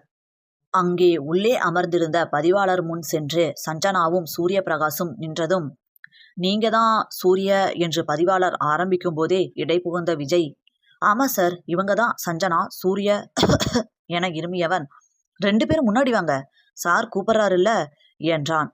இருவரும் முன் வந்ததும் வேகமாக சஞ்சனாவின் கைகளில் பேனாவை கொடுத்தான். அவனை வினோதமாக பார்த்த பதிவாளர் சஞ்சனாவிடம் திரும்பி, இங்கு கையெழுத்து போடுமா என்றார். அவள் கையெழுத்து இட்டதும் சூரியபிரகாஷ் பேனாவை தனது கையில் வாங்கினான். அவனும் கையெழுத்து இட்ட பின் சாட்சி கையெழுத்து இட மீராவிடம் கொடுத்தான் சூரியபிரகாஷ். அவனையே ஆழ்ந்து பார்த்தவர் சாட்சி என்ற இடத்தில் கையெழுத்து இட பிறகு விஜயும் கையெழுத்து இட்டான். அப்பாடா, எல்லாம் நல்லபடியா முடிஞ்சிடுச்சு என்று மனதிற்குள் எண்ணிக்கொண்ட விஜய் இருவரிடமும் மாலையினை கொடுத்து மாத்திக்கங்க என்று மகிழ்ச்சியுடன் சொன்னான். மாலையினை கையில் வாங்கிய சஞ்சனா சூரியபிரகாஷின் பக்கமாக திரும்பினாள். இன்னும் அவள் சூரியபிரகாஷை நிமிர்ந்து பார்க்கவே இல்லை. குனிந்திருந்த சஞ்சனாவையே ஒரு நிமிடம் பார்த்த சூரியபிரகாஷ் அவளின் கழுத்தில் மாலையினை அணிவித்தான். சஞ்சனா அமைதியாகவே இருக்க, அண்ணாக்கு மாலையை போடுங்க அண்ணி என்றான் விஜய். விஜய் அவ்வாறு கூறியதும் சூரியபிரகாசை நிமிர்ந்து பார்த்தவளின் கண்களில் திகைப்பு. அவன் கண்களில் நிரம்பி வழிந்த உள்ளார்ந்த காதலை கண்டவளுக்கு ஒரு நிமிடம் எதுவும் தோன்றவில்லை. இவன் கண்களில் அவ்வளவு காதல் நிரம்பி வழிகிறதே, எப்படி என்று யோசித்தவளுக்கு இப்பொழுதுதான் ஞாபகம் வந்தது. நேற்று இவன் மேல்தானே இடித்தோம், நேற்றுதானே இவனை இல்லத்தில் முதலில் பார்த்தோம். இவனா மணமகன்? ஒரு நாளிற்குள் என்ன நடந்தது என சூரியபிரகாசை பார்த்ததும் அவளின் எண்ண ஓட்டம் மீண்டும் பின்னோக்கி செல்ல, அண்ணி, அண்ணா கழுத்துல மாலையை போடுங்க என்ற விஜயின் பேச்சில் நினைவுலகத்திற்கு வந்தவள் சூரியபிரகாசின் கழுத்தில் மாலையை அணிவித்தாள். சூரியபிரகாசின் ஆண்மையான கம்பீரம் பொருந்திய தோற்றத்தில் ஒரு கணம் சஞ்சனா தடுமாறி போனது என்னவோ உண்மை. அது கணவன் என்று உரிமை வந்துவிட்டதாலா, இல்லை என்ன காரணம் என்று அவளுக்கு புரியவில்லை. சஞ்சனாவிற்கு தாலியை அணிவித்தவன் குனிந்து அவள் காதருகினில் ஐ லவ் யூ சஞ்சுமா என்று கூற, அவனின் குரலில் வழிந்த நேசத்தில் அதிர்ந்து விட்டாள் பெண்ணவள். எப்படி இவ்வளவு காதலுடன் காதலை சொல்கிறான் என்று குழம்பியவளுக்கு மனம் நேற்று இருந்ததுக்கு சமநிலை அடையும் என்று நினைத்தால் இருக்க இருக்க குழம்பிக் கொண்டே சென்றது. திருமணம் முடிந்து சஞ்சனாவின் கைகளை பிடித்தவன் நேராக சென்று மீராவின் கால்களில் விழுந்தான். மீராவிற்கே ஒரு நிமிடம் கண்கள் கலங்கிவிட்டது. நல்லாருங்க நல்லாருங்க என்று இருவர் தலையிலும் கை வைத்து வாழ்த்தினார். நிமிர்ந்தவர்களை கலங்கிய கண்களுடன் பார்த்தவர், நல்லா எந்த குறையும் இல்லாம சந்தோஷமா வாழணும் சரியா என்றார். சரி என்பது போல தலையாட்டிய சஞ்சனா அவரை அணைத்து கொண்டாள். எதற்கு அழுகிறோம் என புரியாமலே அழுது தீர்த்தாள். புதிய வாழ்விற்குள் நுழைகிற தடுமாற்றமா, இல்லை நேற்றிலிருந்து மனதில் இருக்கும் குழப்பமா, எதுவென இனம் கண்டறிய முடியவில்லை அவளால். ஒரு மூச்சாக அழுதவளை சமாதானம் செய்தவர், இப்போ ஏன் அலற? உனக்கு தோணனா நீ என்னை வந்து பாரு, எனக்கு தோணனா நான் உன்னை வந்து பார்க்க போறேன். அழாம சந்தோஷமா இருக்கணும் சரியா என்றார். சரி என்பது போல் தலையை ஆட்டினாள் சஞ்சனா. உடனே சூரியபிரகாசின் புறம் திரும்பிய மீரா, சரி நான் கிளம்புறேன் என்று கூற, தவிப்புடன் மீராவின் கைகளை பற்றி கொண்டாள் சஞ்சனா. சஞ்சனாவை பார்த்துவிட்டு மீராவை பார்த்த சூரியபிரகாஷ், வீடு வரைக்கும் வரலாமே என்று கேட்க, இல்ல இதுவரைக்கும் நான் பொறுத்துக்கிட்டு இருந்ததே சஞ்சனாக்காக தான், ஆனா இனிமே அது முடியாது என்றவரின் குரலில் அடக்கப்பட்ட கோபம் இருந்தது. அவரின் அந்த வார்த்தைகளை கேட்டு சூரியபிரகாஷ் அமைதியாக இருக்க, சஞ்சனாதான் கண்ணிற்கு முன்னால் நடப்பது எதையும் நம்ப முடியாமல் பார்த்து கொண்டு நின்றாள். மீராவிற்கு கோபம் வந்து இந்த 15 வருடங்களாக சஞ்சனா கண்டதில்லை. இன்று என்ன ஆனது? இருவரும் அமைதியாக நின்றிருக்க, அதற்கு மேல் எதுவும் பேசாமல் அங்கிருந்து சென்று விட்டார் மீரா. தவிப்புடன் மீரா சென்ற திசையே பார்த்து கொண்டிருந்த சஞ்சனாவின் கையுடன் கையை கோர்த்து மென்மையாக அழுத்தினான் சூரியபிரகாஷ். சஞ்சனா கலங்கிய கண்களுடன் அவனை பார்க்க, கிளம்பலாமா என்று மென்மையாக கேட்டான். என்றவளின் கையை கோர்த்தவாறே கார் வரை சென்றவன் காரின் முன்பக்க கதவினை திறந்துவிட சஞ்சனா ஏறிக்கொண்டாள். பின்னாடியே வந்த விஜயை பார்த்த சூரியபிரகாஷ், சஞ்சனா ஏறிய பக்கத்தின் கதவை மூடிவிட்டு கிளம்பலாம் என்று சொல்ல, இல்ல அண்ணா, நீங்க அண்ணிய கூட்டிட்டு போங்க, நான் பைக்ல தான் வந்துடுறேன் என்றவன் கண்களில் இருந்த சோர்வை பார்க்கவே பிரகாஷிற்கு கவலையாகி போனது. நீ வீட்டில் போய் ரெஸ்ட் எடுத்துட்டு நாளைக்கு வா விஜய் என்று சூரியபிரகாஷ் சொல்ல, இல்ல அண்ணா, அண்ணி ரொம்ப பதட்டமா இருக்காங்க, நீங்க அவங்க கூட இன்னைக்கு இருங்க, இன்னைக்கு முக்கியமான வேலைலாம் எதுவும் இல்லை, சேல் மட்டும்தான் பண்ணணும், நான் பார்த்துக்கிறேன் அண்ணா என்ற விஜயை பாசத்துடன் பார்த்தான் சூரியபிரகாஷ். இதுதான் விஜயிடம் அவனுக்கு மிகவும் பிடித்த விஷயம். கடந்த 7 வருடங்களில் ஒரு சிறிய பொறுப்பை கூட விஜய் தட்டி கழித்தது இல்லை. சரி, இன்னைக்கு போய் ஆஃபீஸ் பார்த்துக்கோ, பட் நாளைக்கு கண்டிப்பா லீவு தான், புரியுதா என சற்று கண்டிப்புடன் சொன்னவனின் கையில் தனது அபார்ட்மெண்ட் சாவியினை கொடுத்தான் விஜய். உடனே சிரித்து கொண்டே அதை தனது கையில் வாங்கியவன், ஈசிஆர் வீட்டுக்கு போயிடு, அங்க வாட்ச்மேன் கிட்ட தான் கீ இருக்கு, பை என்று விட்டு காரில் ஏறி காரை உயிர்ப்பித்து கொண்டு விஜயின் வீடு நோக்கி சென்றான்.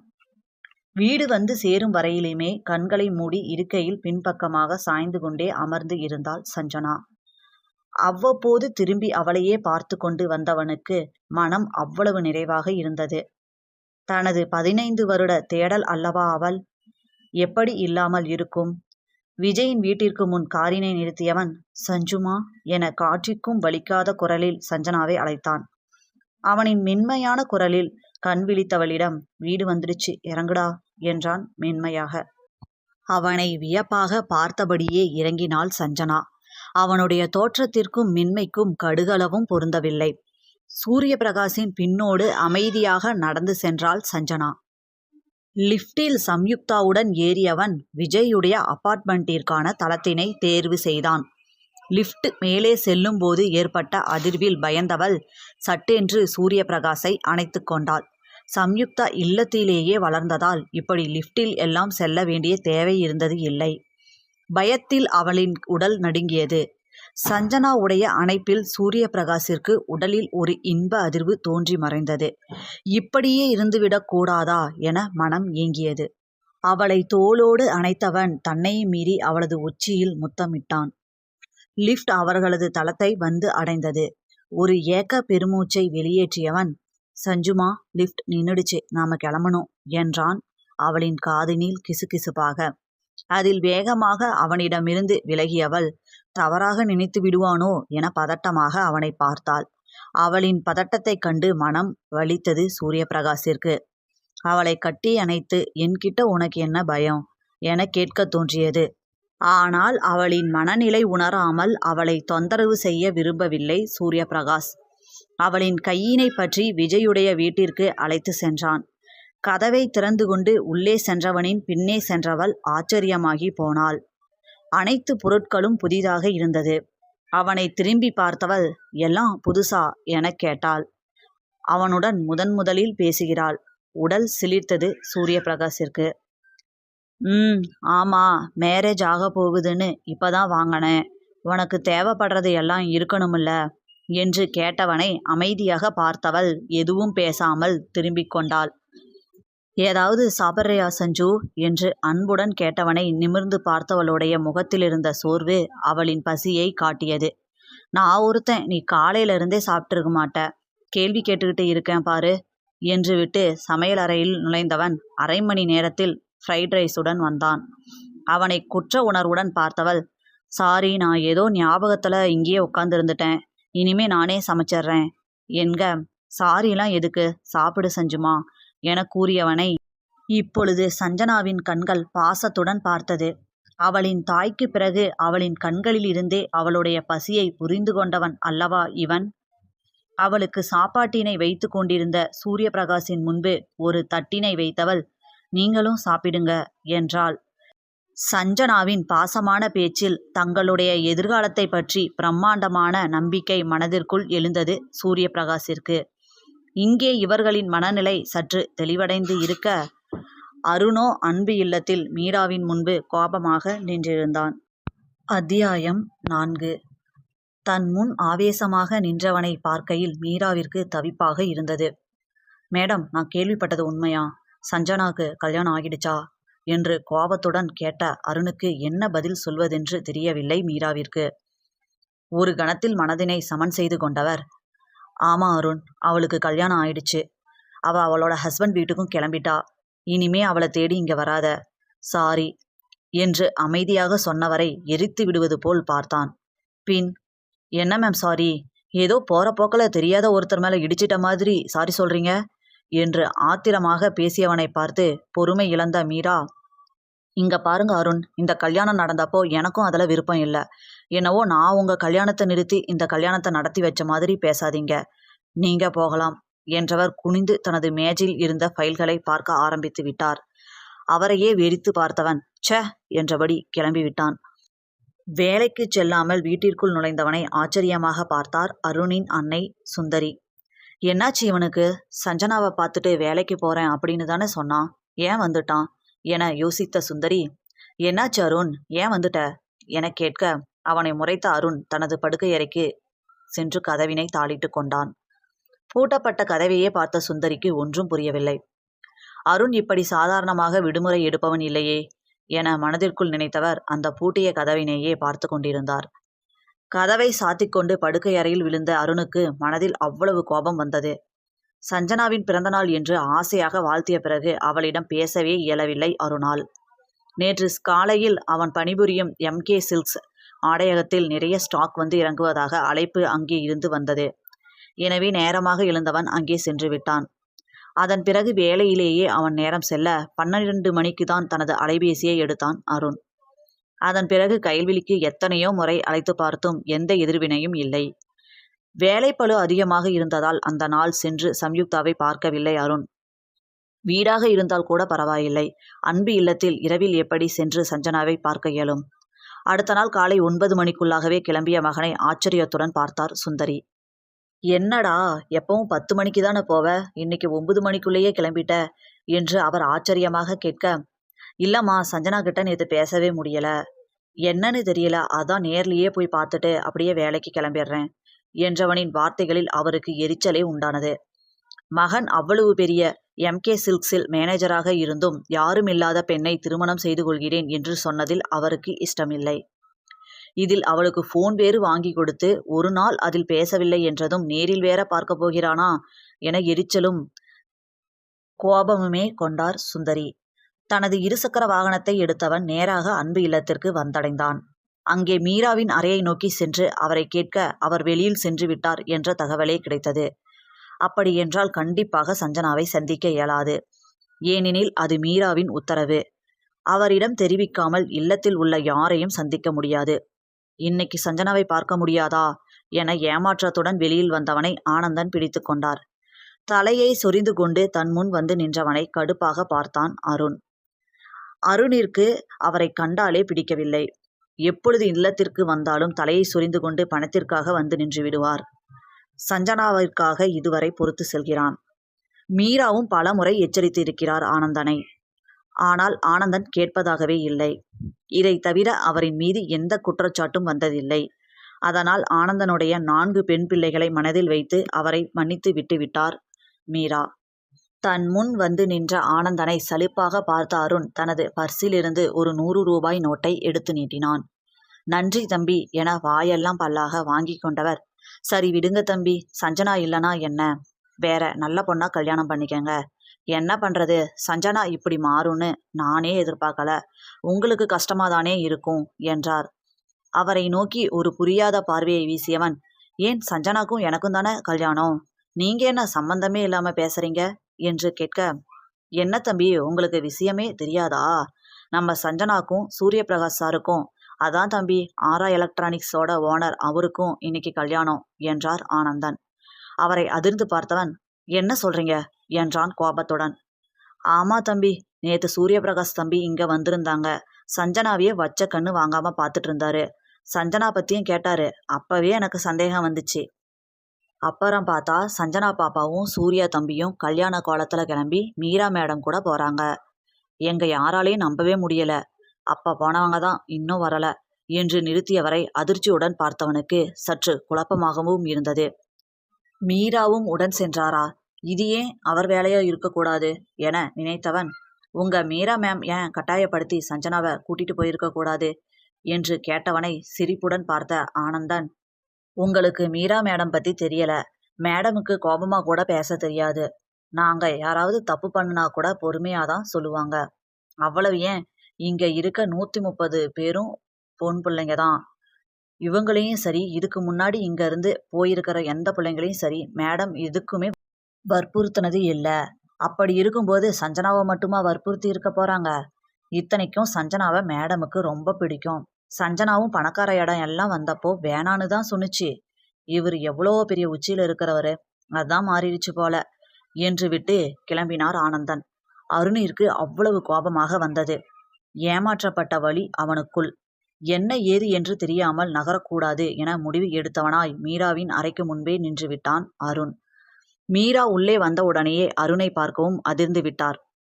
பின்பு எதுவாக இருந்தாலும் சமாளித்துதானே ஆக வேண்டும் என்று மனதை சமன் செய்து கொண்டவர் அருணை உள்ளே அழைத்து பேசினார்.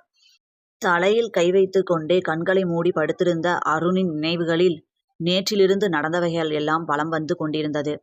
இப்பொழுது மீரா சொல்வதையும் ஆனந்தன் சொல்வதையும் ஒப்பிட்டு பார்த்தவனுக்கு ஒன்று மட்டும் நன்றாக புரிந்தது.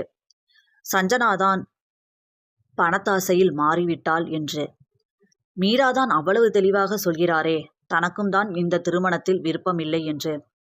ஆனந்தன் சொல்வது போல நேற்று ஆரா எலக்ட்ரானிக்ஸ் MDயே அவளை பார்த்து பிடித்து போய் வந்து கேட்கவும் அவளால் தவிர்க்க முடியாமல் போயிருக்கும். இல்லையெனில் அவளின் பின்னால் எத்தனை பேர் சுற்றினார்கள். ஒரு சாதாரண ஏழை பையனான ஆத்திக் என்ற பையனை கூட அவள் வேண்டாம் என்றுதானே சொன்னாள். என்று நினைத்து கொண்டான் அருண். ஆம், அருண் நினைப்பது உண்மைதான். சஞ்சனா ஆத்திக்கை வேண்டாம் என்றுதான் சொல்லியிருந்தாள். ஆனால் அதற்கு வேறு ஒரு காரணம் இருந்தது. சஞ்சனாவின் அழகினைக் கண்டு பலர் அவளின் பின்னால் சுற்றினாலும் அனைவருக்குமே விருப்பமில்லை என்ற வார்த்தையைதான் சொல்லியிருக்கிறாள். அனைவரும் ஒரு நிலைக்கு மேல் அவளின் பின்னால் சுற்றுவதை விட்டுவிட்டார்கள். ஆனால் அருண் மட்டுமே சஞ்சனா முதல் வருடம் BBA சேரும் பொழுது அவன் கடைசி வருடம் படித்து கொண்டு இருந்தாலும் படித்து முடித்ததற்கு பிறகும் சஞ்சனாவை தேடி வந்து கொண்டே இருந்தான். அவள் எவ்வளவு சொல்லியும் கேட்கவில்லை. MK சில்க்ஸில் சூப்பர்வைசராக பணியில் சேர்ந்து தனது கடின உழைப்பால் கடையின் மேலாளராக உயர்ந்து பிறகு தனது தங்கையின் திருமணத்தையும் முடித்துவிட்டு சஞ்சனாவின் முன் வந்து நின்றான் அருண். எனக்கு பதில் சொல்லாமல் விடமாட்டேன் என்று நின்றவனை அப்பொழுதுதான் மீராவிடம் பேச சொன்னாள் சஞ்சனா. உனக்கு பணக்கார பையன்தான் வேணும்னா நீ என்கிட்ட முதல்லையே சொல்லியிருக்கலாம் சஞ்சனா. நீ ஏன் சொல்ல போற? கல்யாண வயசு வந்துடுச்சு, எப்படியும் இவனே போதும்னு ஓரளவு வசதியா இருந்த என்ன செலக்ட் செஞ்சிருப்ப. அப்புறம் இப்படி ஒரு கோடீஸ்வரன் கிடைச்சதும் என்னை விட்டுட்ட என்று குரோதத்துடன் நினைத்து கொண்டான் அருண். இப்பொழுது தாய் தந்தை தங்கைக்கு என்ன பதில் சொல்வது? எவ்வளவு தூரம் அவ உனக்கு வேண்டாம் என மறுத்தார்கள். கேட்டேனா? இது எனக்கு தேவைதான் என மனதிற்குள் எண்ணிக்கொண்டவன் தானாக தேடிக்கொண்ட அவமானம். இனி மறைத்து பயனில்லை என்று நினைத்து கொண்டே தாயை தேடி சென்றான். சஞ்சனாவிற்கு பொழுதே போகவில்லை. நேரத்தை பார்த்தால் மணி 4 காட்டியது. சலுப்பாக தலையினை ஆட்டிக்கொண்டாள். அவ்வப்போது சூரிய பிரகாஷ் வந்து அவளிடம் பேசினாலும் அவளுக்கு புதிதாக அவனுடன் பேச தயக்கமாக இருந்தது. அவளது தயக்கத்தினை புரிந்து கொண்டவனும் அமைதியாக இருந்து விட்டான். சூரிய பிரகாஷிற்கும் இப்பொழுதுதான் தான் காலையிலிருந்து தாயிடம் பேசவில்லை என்ற ஞாபகம் வந்தது. அலைபேசியை எடுத்தவன் தாயிற்கு அழைத்தான். அந்த பக்கம் அழைப்பு எடுக்கப்பட்டதும் ஹலோ அம்மா என்றான் சூரிய பிரகாஷ். சொல்லு பிரகாஷ் என்று மீனாட்சி சொல்ல, சாரிம்மா, டென்ஷன்ல உங்ககிட்ட பேசவே இல்லை என்றான் கெஞ்சுதலாக. அதனால ஒன்றும் இல்லை பிரகாஷ், நீ எப்போ வீட்டுக்கு வர என்ற மீனாட்சியின் கேள்வியில் இப்பொழுது என்ன செய்வது என எண்ண தோன்றியது சூரிய பிரகாஷிற்கு. இனி தாயிடம் மறைத்து பயன் இல்லை என்று நினைத்தவன் இதற்கு இன்றே ஒரு தீர்வு ஏற்படுத்த வேண்டும் என எண்ணிக்கொண்டான். சஞ்சனா என்ன செய்கிறாள் என யோசித்து கொண்டே உள்ள சென்றவன் தனது உடைகளை எடுத்து அலைமாரியில் அடுக்கிக் கொண்டிருந்த சஞ்சனாவையே ரசித்து கொண்டு நின்றுவிட்டான். ஏதோ ஒரு உள்ளுணர்வு தோன்ற திரும்பி சூரிய பிரகாஷை பார்த்தவள் அவனின் கண்களில் கண்ட காதலில் திகைத்து விட்டாள். அவளின் திகைத்த முகத்தை பார்த்து தன்னை மீட்டு கொண்டவன் என்ன பண்ணிட்டு இருக்க சஞ்சு என்று கேட்க, சும்மாதான் என திக்கி திணறி இழுத்தவள், ஆமா உங்க ட்ரெஸ் எல்லாம் எதுவும் இங்கே இல்லையே என்று யோசித்ததை போல கேட்க, அதை கேட்டவனுக்கு அப்பொழுதுதான் தன்னுடைய உடைமைகளை கொண்டு வரவில்லை என்பது நினைவில் வந்தது. உடனே தன்னை சுதாரித்து கொண்டவன், இல்லை சஞ்சு, இங்கே நம்மளோட கல்யாணம் ஆனதுக்கு அப்புறம்தான் உன் கூட சேர்ந்து தான் நானும் வரேன். இதுக்கு முன்னாடி காலையில் பார்த்திய விஜய், அவன் கூட தான் தங்கியிருந்தேன் என்று தடுமாறி பேசியவனை பார்த்து ஆனா என்று ஏதோ பேச வந்தவளிடம், ப்ளீஸ் சஞ்சனா, ரொம்ப டயர்டாக இருக்கு, கொஞ்ச நேரம் படுத்துக்கிட்டா என்று சொன்னவன் அவளின் பதில் எதையும் எதிர்பார்க்காமல் சென்று படுத்து கொண்டான். மூடிய கண்களுக்குள்ளும் அவளது நினைவுகள் மட்டும்தான் அவனிற்குள். ராட்சசி, எப்படி கேள்வி கேட்கிற நீ என அவளை மனதிற்குள் செல்லமாக திட்டியவனுக்கு தனது விரல்களை பிஞ்சு விரல்களால் பற்றி கொண்டு எப்பொழுதும் சதா கேள்விகள் மட்டுமே கேட்டுக்கொண்டு இருக்கும் குட்டி ஆருவின் முகம் மனதில் வந்து போனது. அவளுடைய சுகமான கற்பனைகளிலேயே உழன்றவன் தன்னையும் மீறி உறங்கிவிட்டான். இரவு 8 மணி அளவில் அவனுக்கும் தனக்குமாய் உணவு சமைத்தவள் சூரிய பிரகாஷை எழுப்ப அறைக்குள் வந்தாள். அவன் அப்பொழுதும் உறங்கிக் கொண்டு இருக்க தன்னையும் மறந்து அவனது கம்பீரத்தையே ரசித்து கொண்டு நின்றாள். பிறகு தனது நினைவு கலைந்தவளாய் அவனின் அருகில் சென்றவள் என்னங்க என்னங்க என்று மெல்ல அழைத்தாள். அவளது அழைப்பில் மெல்லிய அளவு உறக்கம் கலைந்தாலும் அவளை இழுத்து அணைத்து கொண்டு மீண்டும் தனது தூக்கத்தினை தொடர்ந்தான். அதில் அதிர்ந்தவள் மெல்ல திமிரினாள். ஆனால் அவனின் உடும்பு பிடி சற்றும் இலகவில்லை. நிமிர்ந்து அவனது முகத்தையே ஆழ்ந்து பார்த்தாள். இவனை கண்டால் எனக்கு புதியவனைப் போலவே தெரியவில்லையே, ஏன் இப்பொழுது சிறிது நேரத்திற்கு முன்பு கூட அவனை ரசித்து கொண்டு நின்றாளே, எப்படி? அவளுக்கு என்ன ஏது என்று புரியவில்லை. ஆனால் சூரிய பிரகாஷை மிகவும் பிடித்திருந்தது மட்டும் உண்மை. அதற்கு என்ன காரணம் என்று கேட்டால் சொல்ல தெரியவில்லை சஞ்சனாவிற்கு. அவனின் நெஞ்சில் தலை சாய்த்து கொண்டவளுக்கு பல வருடங்களுக்கு பிறகு பாதுகாப்பான இடத்திற்கு வந்த ஒரு உணர்வு. கண்களை மூடி அவனுடைய வாசத்தை நுகர்ந்தவள் அவனது வாசத்தை தனக்குள்ளேயே நிறுத்த போராடுவது போல ஒரு மாயை. தன்னையே நினைத்து அவளுக்கு வியப்பாக இருந்தது. ஒரு நாளிற்குள் எப்படி இந்த மாற்றம் என்று தெரியவில்லை. தெரிந்து கொள்ள விரும்பவும் இல்லை சஞ்சனா. இந்த நிமிடத்தை கண்மூடி அனுபவித்தவள் அப்படியே உறங்கி போனாள். காலையில் சற்று நெளிந்தபடியே கண்விழித்த சூரிய பிரகாஷ் மிக அருகில் மனைவியின் முகத்தைக் கண்டு முதலில் ஆச்சரியப்பட்டவன் பின் அவளையே அணு அணுவாக ரசித்தான். பல நாட்களுக்கு, ஏன் பல வருடங்களுக்கு பிறகு நிம்மதியாக உறங்கிய உணர்வு அவனுக்குள். இரவெல்லாம் தொலைந்துவிட்ட தனது குட்டி ஆராதனாவையே நினைத்து கொண்டு இருப்பவனுக்கு விடியற்காலையில்தான் உறக்கமே வரும். இன்று அதே குட்டி ஆராதனாவின் முகம் தனது கண்முன் இருக்க அணு அணுவாய் அவளை ரசித்தான். குழந்தையைப் போல உறங்குபவளின் நெற்றியில் மென்மையாக முத்தமிட்டான் சூரிய பிரகாஷ். அவளையே ரசித்து கொண்டிருந்தவன் சுற்றி எதேச்சையாக தங்களது அறையை பார்க்க அதிர்ந்து விட்டான். அறை முழுவதும் இளவெயில் ஊடுருவிக் கொண்டு இருந்தது. அப்படின்னா நைட்டு ஃபுல்லா தூங்கிட்டனா? அம்மாவை போய் பார்க்கவே இல்லையே, கால் பண்ணியும் சொல்லல என நினைத்தவன் மெல்ல சஞ்சனாவை விலக்கி படுக்க வைத்தான். வேகமாக எழுந்து வந்து அலைபேசியை எடுத்தவன் அது அணைந்திருக்க, ஃபோன் வேற சுவிட்ச் ஆஃப் ஆகிடுச்சே என நெற்றியை தேய்த்து கொண்டான். தனது கைகடிகாரத்தை எடுத்தவன் அதில் நேரத்தை பார்க்க மணி 8 என்று காட்டியது. ஒரு பெருமூச்சை இழுத்து விட்டவன் கார் சாவியை எடுத்துக்கொண்டு திரும்பினான். சஞ்சனாவை பார்த்தபொழுது குழந்தையைப் போல உறங்கிக் கொண்டு இருப்பவளை எழுப்ப மனம் வரவில்லை. அதற்காக இவளை இப்படியேவா விட்டு செல்வது என யோசித்தவன் அவளின் அருகில் சென்று அவளின் தலையினை தொட்டு நீவி சஞ்சுமா என்று அழைத்தான் மென்மையாக. மெதுவாக கண்களை திறந்தவள் அவனை பார்த்துவிட்டு வேகமாக எழுந்து அமர்ந்தாள். அவளின் பதட்டத்தை பார்த்த சூரிய பிரகாஷ், என்ன சஞ்சு நீ எதுக்காக இவ்வளோ பதட்டப்படுற? நான் தானே கூப்பிட்டேன், மெதுவாக எழலாம்ல என்று சற்று கோபமாக கூற, அவனின் கோப வார்த்தைகளில் சஞ்சனாவின் கண்கள் சற்றே கலங்கி விட்டிருந்தது. அவளின் கலங்கிய கண்களை பார்த்து ஒரு நொடி மனதிற்குள் தன்னையே திட்டிக் கொண்டவன், சஞ்சுமா ஒரு முக்கியமான வேலைடா, அதான் உன்னை எழுப்பினேன். ஒரு 1 ஹவரில் வந்துடுறேன், நீ ரெஸ்ட் எடு, நான் ஏதாவது சாப்பிட வாங்கிட்டு வந்துடுறேன் சரியா என்றான். சரி என்பது போல் மெல்லமாக தலையை ஆட்டினாள் சஞ்சனா. பிறகு அங்கிருந்து வேகமாக புறப்பட்டு விட்டான். எதற்காக இவ்வளவு வேகமாக செல்கிறான் என்று போகும் அவனையே பார்த்து இருந்தவள் அவன் சென்ற பிறகு மெல்ல எழுந்து தனது உடைமைகளை எடுத்துக்கொண்டு குளியலறை நோக்கி சென்றாள். காரில் ஏறியதும் தனது அலைபேசியின் சார்ஜரை தேடியவனுக்கு சார்ஜர் கிடைக்கவில்லை. அப்பொழுதுதான் அனைத்தும் அவனுடைய தனிப்பட்ட காரில் இருக்கிறது, இதில் எடுத்து வைக்கவில்லை, மறந்துவிட்டோம் என புரிந்தது. ச என தன்னையே நொந்து கொண்டவன் வேகமாக காரினை செலுத்தி தனது வீட்டினை வந்து அடைந்தான். வீட்டிற்குள் நுழையும் பொழுதே அம்மா அம்மா என கத்திக்கொண்டே வந்தவனை பார்த்த அங்கு பணியில் இருக்கும் கற்பகம், ஐயா அம்மா இப்போதான் ஈசிஆர் பங்களாவுக்கு கிளம்புனாங்க, கிளம்பி 1/2 மணி நேரம்தான் இருக்கும் என்றவரின் வார்த்தைகளை முழுமையாக கூட கேட்காமல் வேகமாக காரினை எடுத்துக்கொண்டு விரைந்தான் ஈசிஆர் பங்களாவிற்கு. கெஸ்ட் ஹவுஸை அடைந்ததும் வேகமாக காரினை நிறுத்தியவன் நிறுத்திய வேகத்திலேயே கெஸ்ட் ஹவுஸிற்குள் நுழைய மீனாட்சி காளிதேவியாய் சோபாவில் அமர்ந்து இருந்தார். அவரின் பக்கத்தில் நடுங்கிக் கொண்டே நின்று இருந்தான் விஜய். மீனாட்சியின் அருகே தயங்கியவாறே சென்று அம்மா என்றவனை ஓங்கி அறைந்திருந்தார் மீனாட்சி. அத்தியாயம் 5.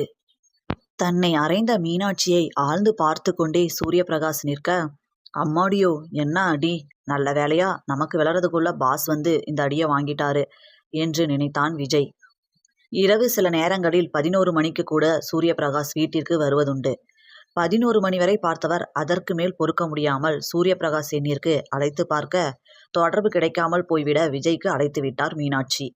ஏற்கனவே 2 நாட்களாக தூங்காமல் அலைந்து திரிந்து கொண்டு இருந்த களைப்பில் நன்றாக தூங்கிக் கொண்டிருந்த விஜயிடம் மீனாட்சி திடீரென அழைத்து கேட்க என்ன சொல்வது என தடுமாறியவன், அவர் ஈசிஆரில் இருக்க வீட்டுக்கு போயிட்டாரு மேம் என்றான்.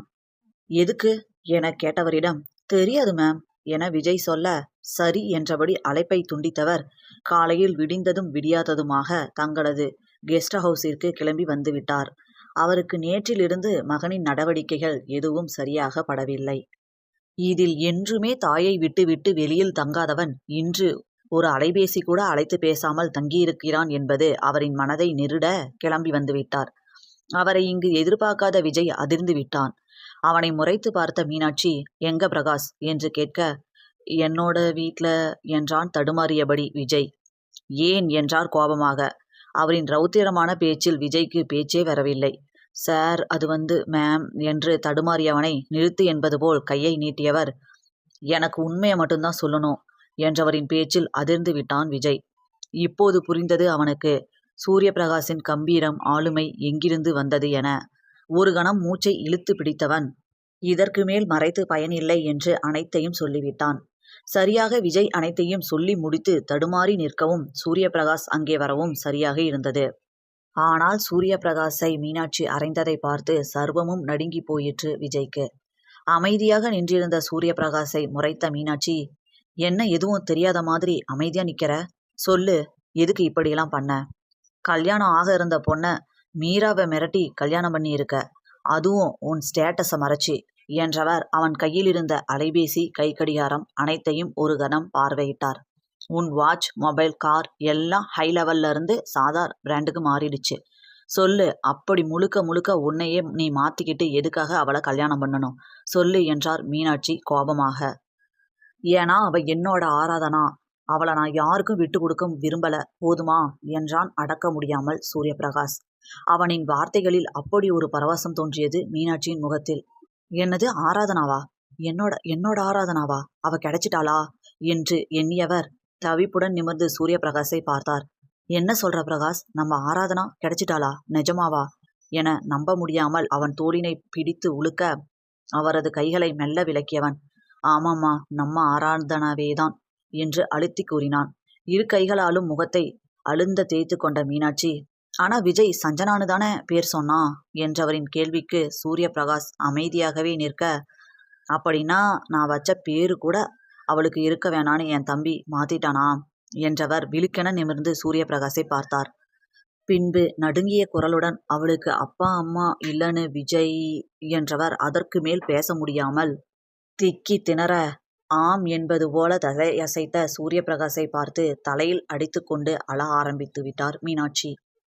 அம்மா அம்மா என்ன பண்றீங்க என்று மீனாட்சியின் கைகளை பிடித்து கொண்ட சூரிய பிரகாஷின் நெஞ்சில் சாய்ந்து கொண்டார். இப்பொழுது விஜய்க்கு சூரிய பிரகாஷின் செயலுக்கான காரணம் புரிந்தது. அப்படியென்றால் சஞ்சனா இவர்களின் வீட்டு பெண். இவர்களை விட்டு ஏதோ ஒரு காரணத்திற்காக சஞ்சனாவின் குடும்பம் பிரிந்து சென்றிருக்கிறது என யூகித்து கொண்டான் விஜய். சிறிது நேரம் அழுது ஓய்ந்து போன மீனாட்சி, என்ன ஆராதனாவும் ஒத்துக்க மாட்டா அப்படித்தானே பிரகாஷ் என்றார் கண்களில் கண்ணீருடன். இல்லம்மா, கண்டிப்பா ஏத்துப்பா, நாம எடுத்து சொன்னா புரிஞ்சுக்குவா என்றவனை நம்பாமல் பார்த்த மீனாட்சி, நான் ஆராதனாவை பார்க்கணும் என்றார் ஏக்கத்துடன். அம்மா, அவளுக்கு இன்னும் என்னை பத்தி எதுவும் தெரியாது. மீரா மேம் சொன்னாங்கன்னு அவங்க மேல இருக்கிற நம்பிக்கையில என்ன கல்யாணம் பண்ணி இருக்கிறா. இன்னும் என்னை பத்தின ஒரு தெளிவே அவளுக்கு வரல. அதுக்குள்ள உங்களை கூட்டிட்டு போய் நான் நிறுத்த முடியுமா? சொல்லுங்கம்மா என்றான் அமைதியாக. இப்பொழுது அவனை முறைத்து பார்த்த மீனாட்சி, அவகிட்ட எந்த உண்மையும் சொல்லாம எதுக்காக அவ கல்யாணத்தை நிறுத்தி அவளை கல்யாணம் பண்ணிக்கிட்ட? ஏற்கனவே அவங்களுக்கு நான் செஞ்சு இருக்கிற பாவம் போதாதா என்றார் கோபமாக. முடியாதுமா, அவ என்னோட ஆராதனா, அவ இல்லாம நான் இல்ல. அவளை எப்படி எவனோ ஒருத்தனுக்கு என்னால விட்டு கொடுக்க முடியும்? நீங்க தானே அம்மா அவ பிறந்தப்பயே அவளை என் கையில கொடுத்து உன் பொண்டாட்டி பிறந்திருக்கா பாருடான்னு சொன்னீங்க. அவ ஒன்னும் அந்த அருணை காதலிக்கல. காதலிச்சிருந்தாலும் அவளை விட்டு கொடுத்திருப்பனான்னு எனக்கு தெரியாது என்று கோபமாக முடித்தவனை அதிர்ச்சியாக பார்த்தவர், பிரகாஷ் நீ ஆராதனாவ என்று அதற்கு மேல் கேட்க முடியாமல் நிறுத்தினார் மீனாட்சி. உயிருக்கு உயிரா விரும்புறமா, அவ இல்லாத ஒரு வாழ்க்கைய என்னால நினைச்சு கூட பார்க்க முடியாது என்று சொன்னவனை நிதானமாக பார்த்தவர், ஏன் என்கிட்ட இதை முதல்லயே சொல்லல என்று சற்று மனத்தாங்களுடன் கேட்க, ஏற்கனவே நீங்க ஆராதனா கிடைக்கலன்னு ரொம்ப வருத்தத்துல இருந்தீங்க. இதுல அவ கிடைச்சாதான் என் வாழ்க்கையில கல்யாணம்னு ஒண்ணு இருக்குன்னு தெரிஞ்சா உங்களுக்கு இன்னும் மன கஷ்டம்தான் வரும் என்றவன் தலையை பாசமாக தடவிய மீனாட்சி, அது வேணா உண்மைதான் பிரகாஷ், ஆனா நீ மீராவை மிரட்டாம உண்மையை சொல்லியே கேட்டிருக்கலாம்ல என்று கேட்டவரை புரியாத ஒரு பார்வை பார்த்தவன், அம்மா, எனக்கு மீரா மேடம 7 வருஷமா தான் தெரியும். ஆனா உங்களுக்கு கிட்டத்தட்ட 15 வருஷமா தெரியும்.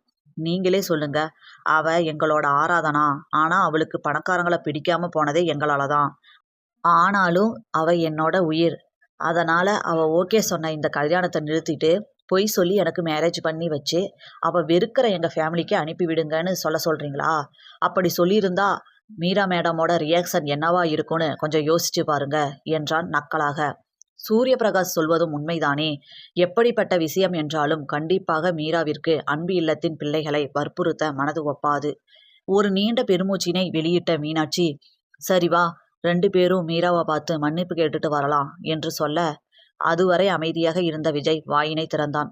மேடம், அது கொஞ்சம் கஷ்டம்னு நினைக்கிறேன். ஏன்னா சார் அவருக்கு கல்யாணம் முடிஞ்சதும் அன்பு இல்லத்துல சாப்பாடுக்கு சொல்ல சொன்னாரு. நான் கேட்கலான்னு போனதுக்கு அவரோட பேர் சொன்னதும் என்னை உள்ளேயே விடல. இனிமே உங்க சைட்ல இருந்து எந்த ஹெல்ப்பும் வேணாம், யாருமே இந்த பக்கம் வர வேணான்னு வாட்ச்மேன் மூலமா சொல்லி விட்டுட்டாங்க அந்த மேடம். அதை கூட நேரில் வந்து சொல்லல என்றான் விஜய் அமைதியான குரலில். அதை கேட்டதும் மீனாட்சியின் முகம் இறுகியது. அவரின் கைகளை பற்றி கொண்ட சூரிய பிரகாஷ், அம்மா சாரிம்மா, உங்களோடது 15 வருட நட்புன்னு எனக்கு தெரியும். ஆனா எனக்கு வேற வழி தெரியலம்மா. இப்போ இது தப்பா அவங்களுக்கு தெரிஞ்சாலும் கண்டிப்பா நான் ஆராதனாவை பார்த்துக்கறதுல அவங்க சந்தோஷப்படுவாங்க. நீங்க 15 வருஷமா எத்தனை புண்ணிய காரியம்லாம் பண்ணீங்க ஆராதனா கிடைக்கணும்னு. நான் கூட கோவப்பட்டிருக்கேன். வருஷம் முழுக்க இத்தனை நல்லது செஞ்சு என்ன பிரயோஜனம், ஆராதனா கிடைக்கலையேன்னு. ஆராதனா பிறந்த நாளுக்கு அன்பு இல்லத்துக்கு போறப்ப கூட பிடிக்காம தான் போனேன்.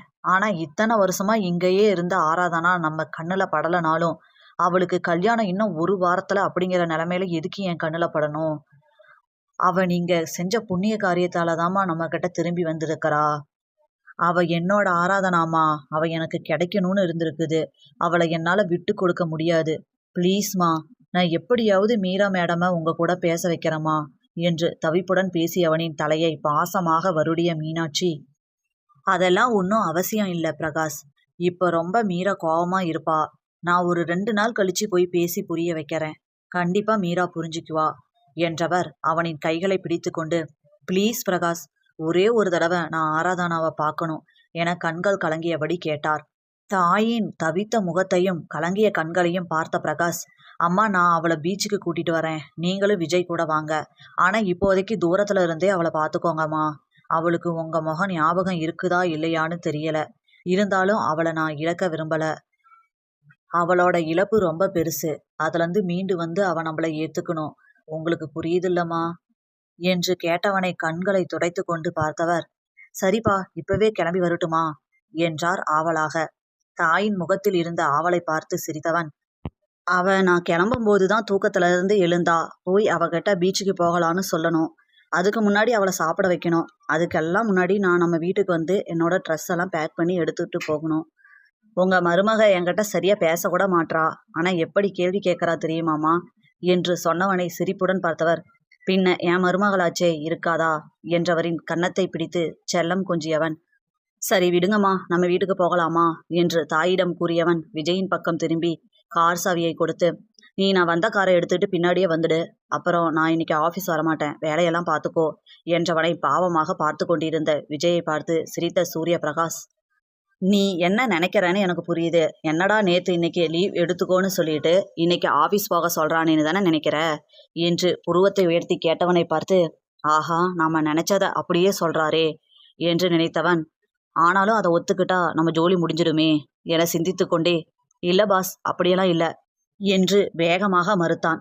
சரி, இன்னைக்கு ஒரு நாள் மட்டும் பார்த்துக்க, அப்புறம் உனக்கு 2 நாள் லீவ். அது மட்டும் இல்லை, இனிமே உனக்கு சேலரி 10% ஹை பண்ணுறேன் என்றவனை பார்த்து சந்தோஷமாக தலையாட்டினான் விஜய். ஏற்கனவே மற்ற கம்பெனிகளை காட்டிலும் இங்கு விஜய் வாங்கும் சம்பளம் சற்று அதிகம்தான். இதில் ஊதிய உயர்வு என்றால் கசக்குமா என்ன? மகிழ்ச்சியுடனே சென்று காரை ஸ்டார்ட் செய்தான் விஜய். பிறகு மூவரும் சூரியபிரகாஷின் வீட்டினை அடைய தனது உடைமைகளை எடுத்துக்கொண்ட சூரியபிரகாஷ் இன்னும் 1 மணி நேரத்தில் பீச்சுக்கு வருவதாக கூறிவிட்டு சென்றான். சூரியபிரகாஷ் சென்றதும் விஜயின் பக்கம் திரும்பிய மீனாட்சி, கிளம்பலாமா என்று விஜயிடம் கேட்க, மேடம் அதுக்குள்ளையா, சார் தான் 1 மணி நேரம் கழிச்சு வர சொன்னாரே என்று தயங்கிக் கொண்டே கூறியவனை உற்று நோக்கியவர், பரவாயில்ல, கொஞ்ச நேரமா போய் வெயிட் பண்ணலாம் என்று சொல்லிவிட்டு முன்னே நடக்க ஆரம்பித்து விட்டார். என்னடா இது, இவங்க கூட காலையில ஈஸியாருக்கு கிளம்பி வந்ததால ஃப்ரெஷ்ஷாக இருக்காங்க. ஆனால் நான் இன்னும் பல்லு கூட விளக்கலை. காலை கொடுமடா சாமி, இங்கே போயிட்டு வந்து ஆஃபீஸ் வேற கிளம்பணுமா என்று சலிப்புடன் தலையை ஆட்டிவிட்டு மீனாட்சியின் பின்னே நடக்க ஆரம்பித்தான் விஜய். வீட்டிற்கு சென்று தனது உடைமைகளை எடுத்துக்கொண்டு வந்த சூரிய பிரகாஷை எளிமையான அலங்காரத்தில் தேவதை போல ஜொலித்து கொண்டிருந்த ஆராதனாவின் அழகு கட்டி இழுத்தது.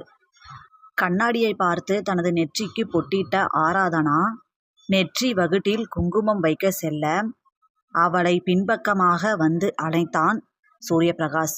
அவளின் முகம் இரத்தமென சிவந்திருக்க அதை கண்ட சூரியபிரகாஷிற்கு ஆச்சரியத்தோடு கலந்த ஆனந்தம் உண்டானது. தன்னுடைய அணைப்பிற்கு எதிர்வினையாற்றுகிறாள் என்றால் அவளுக்கு தன்னை பிடித்திருக்கிறது என்று தானே அர்த்தம். அவளுடைய வெட்கத்தினை ரசித்தவன் குனிந்து அவனின் உதடுகள் அவளின் செவியினில் உரச, இந்த வெக்கத்தை மட்டும் நேத்து நைட் பார்த்துருந்தேன்னு வையே, நடந்திருக்கிறதே வேற சஞ்சுமா என்றபடி அவளின் கன்னத்தினை வருட சஞ்சனாவால் எதையும் தாங்கிக் கொள்ள முடியவில்லை.